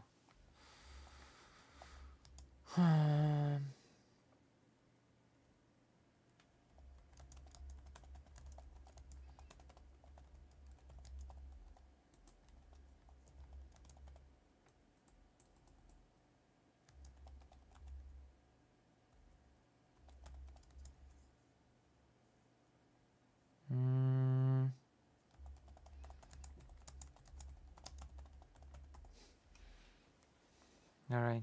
Perfect. Perfect. Slowly loading. Loading. Doding. Bodie doding. Thank you for the DM. Oh, you can play. Let's see if the thing will load now.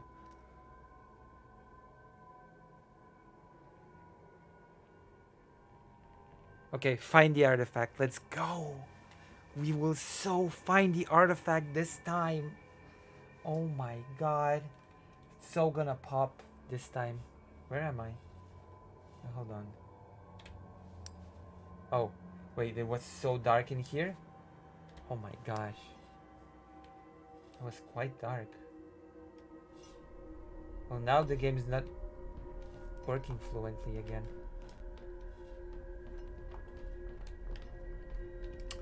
Alright, let's get out of here.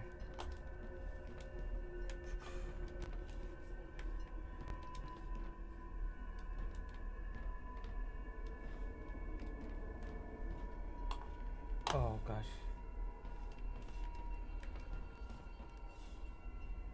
Where's an exit in here somewhere? I'm really sure.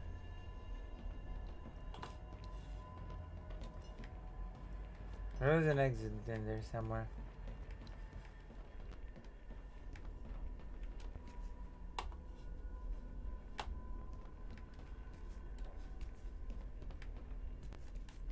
And it was open.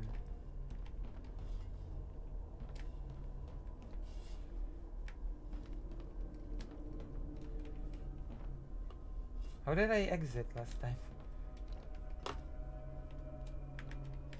How did I leave this place last time? Oh my gosh. Of course. Ah, there we go. Alright. Such a goofball.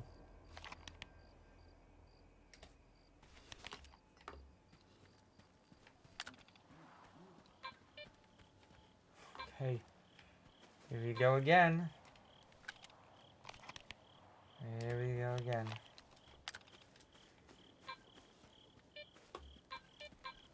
Favorite puddle.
Oh my god. I'm never getting the artifact, am I? I'm never getting that stupid artifact, am I?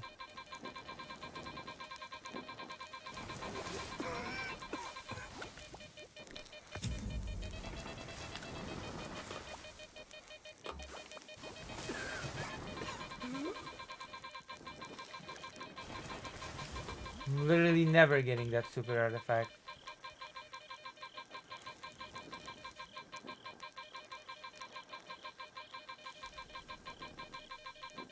No, it's supposed to emerge from a puddle. We've already been through this. It's not on the pipe in the middle. Okay? It's supposed to submerge from the puddle.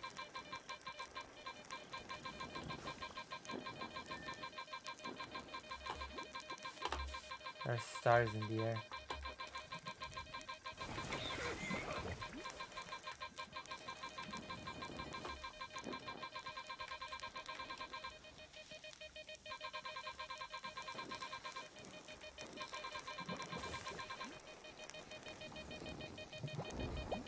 Oh my god.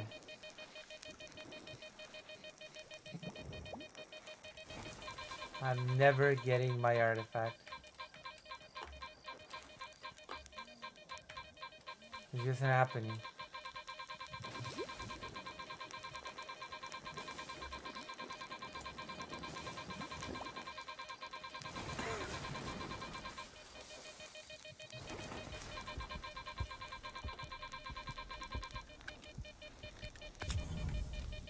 I hated this quest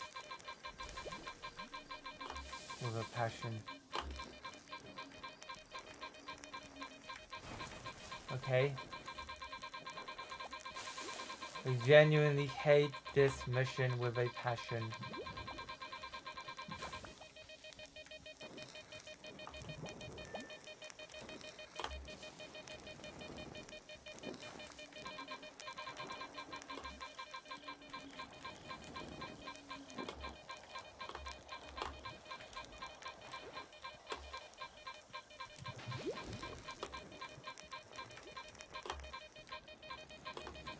I've restarted the game. I'm checking every puddle. I'm walking into the puddles. Oh my god.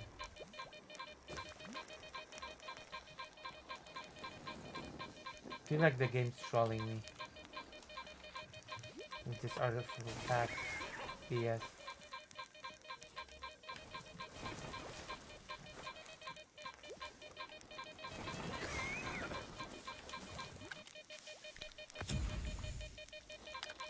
Okay, thank you.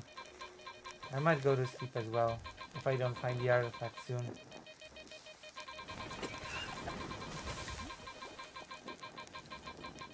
Oh, come on.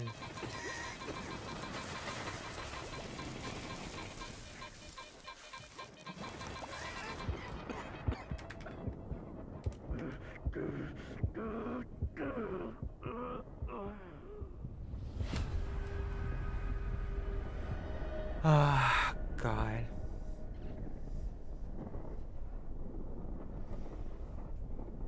No, that's the main story quest. I cannot just do another mission. Oh my gosh. Oh my gosh.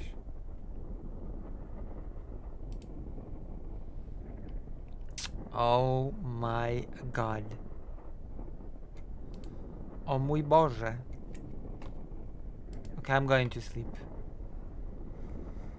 Unless someone wants to do a last minute dono or something, then I will continue. Right now, I am more sleepy than you can possibly imagine. And tomorrow we have to do serious politics. Have you considered that? We need to do some serious politics tomorrow? Hold on. Oh man, I am pretty sleepy actually. I'm gonna sleep. Should I? Should I sleep? Or should I not? Oh wow. Alright, that's pretty cool. That's pretty cool. Alright, I'm gonna nap. And I'm gonna show all of you the camera tomorrow. So I guess good night, and we're gonna raid someone. Who can we raid?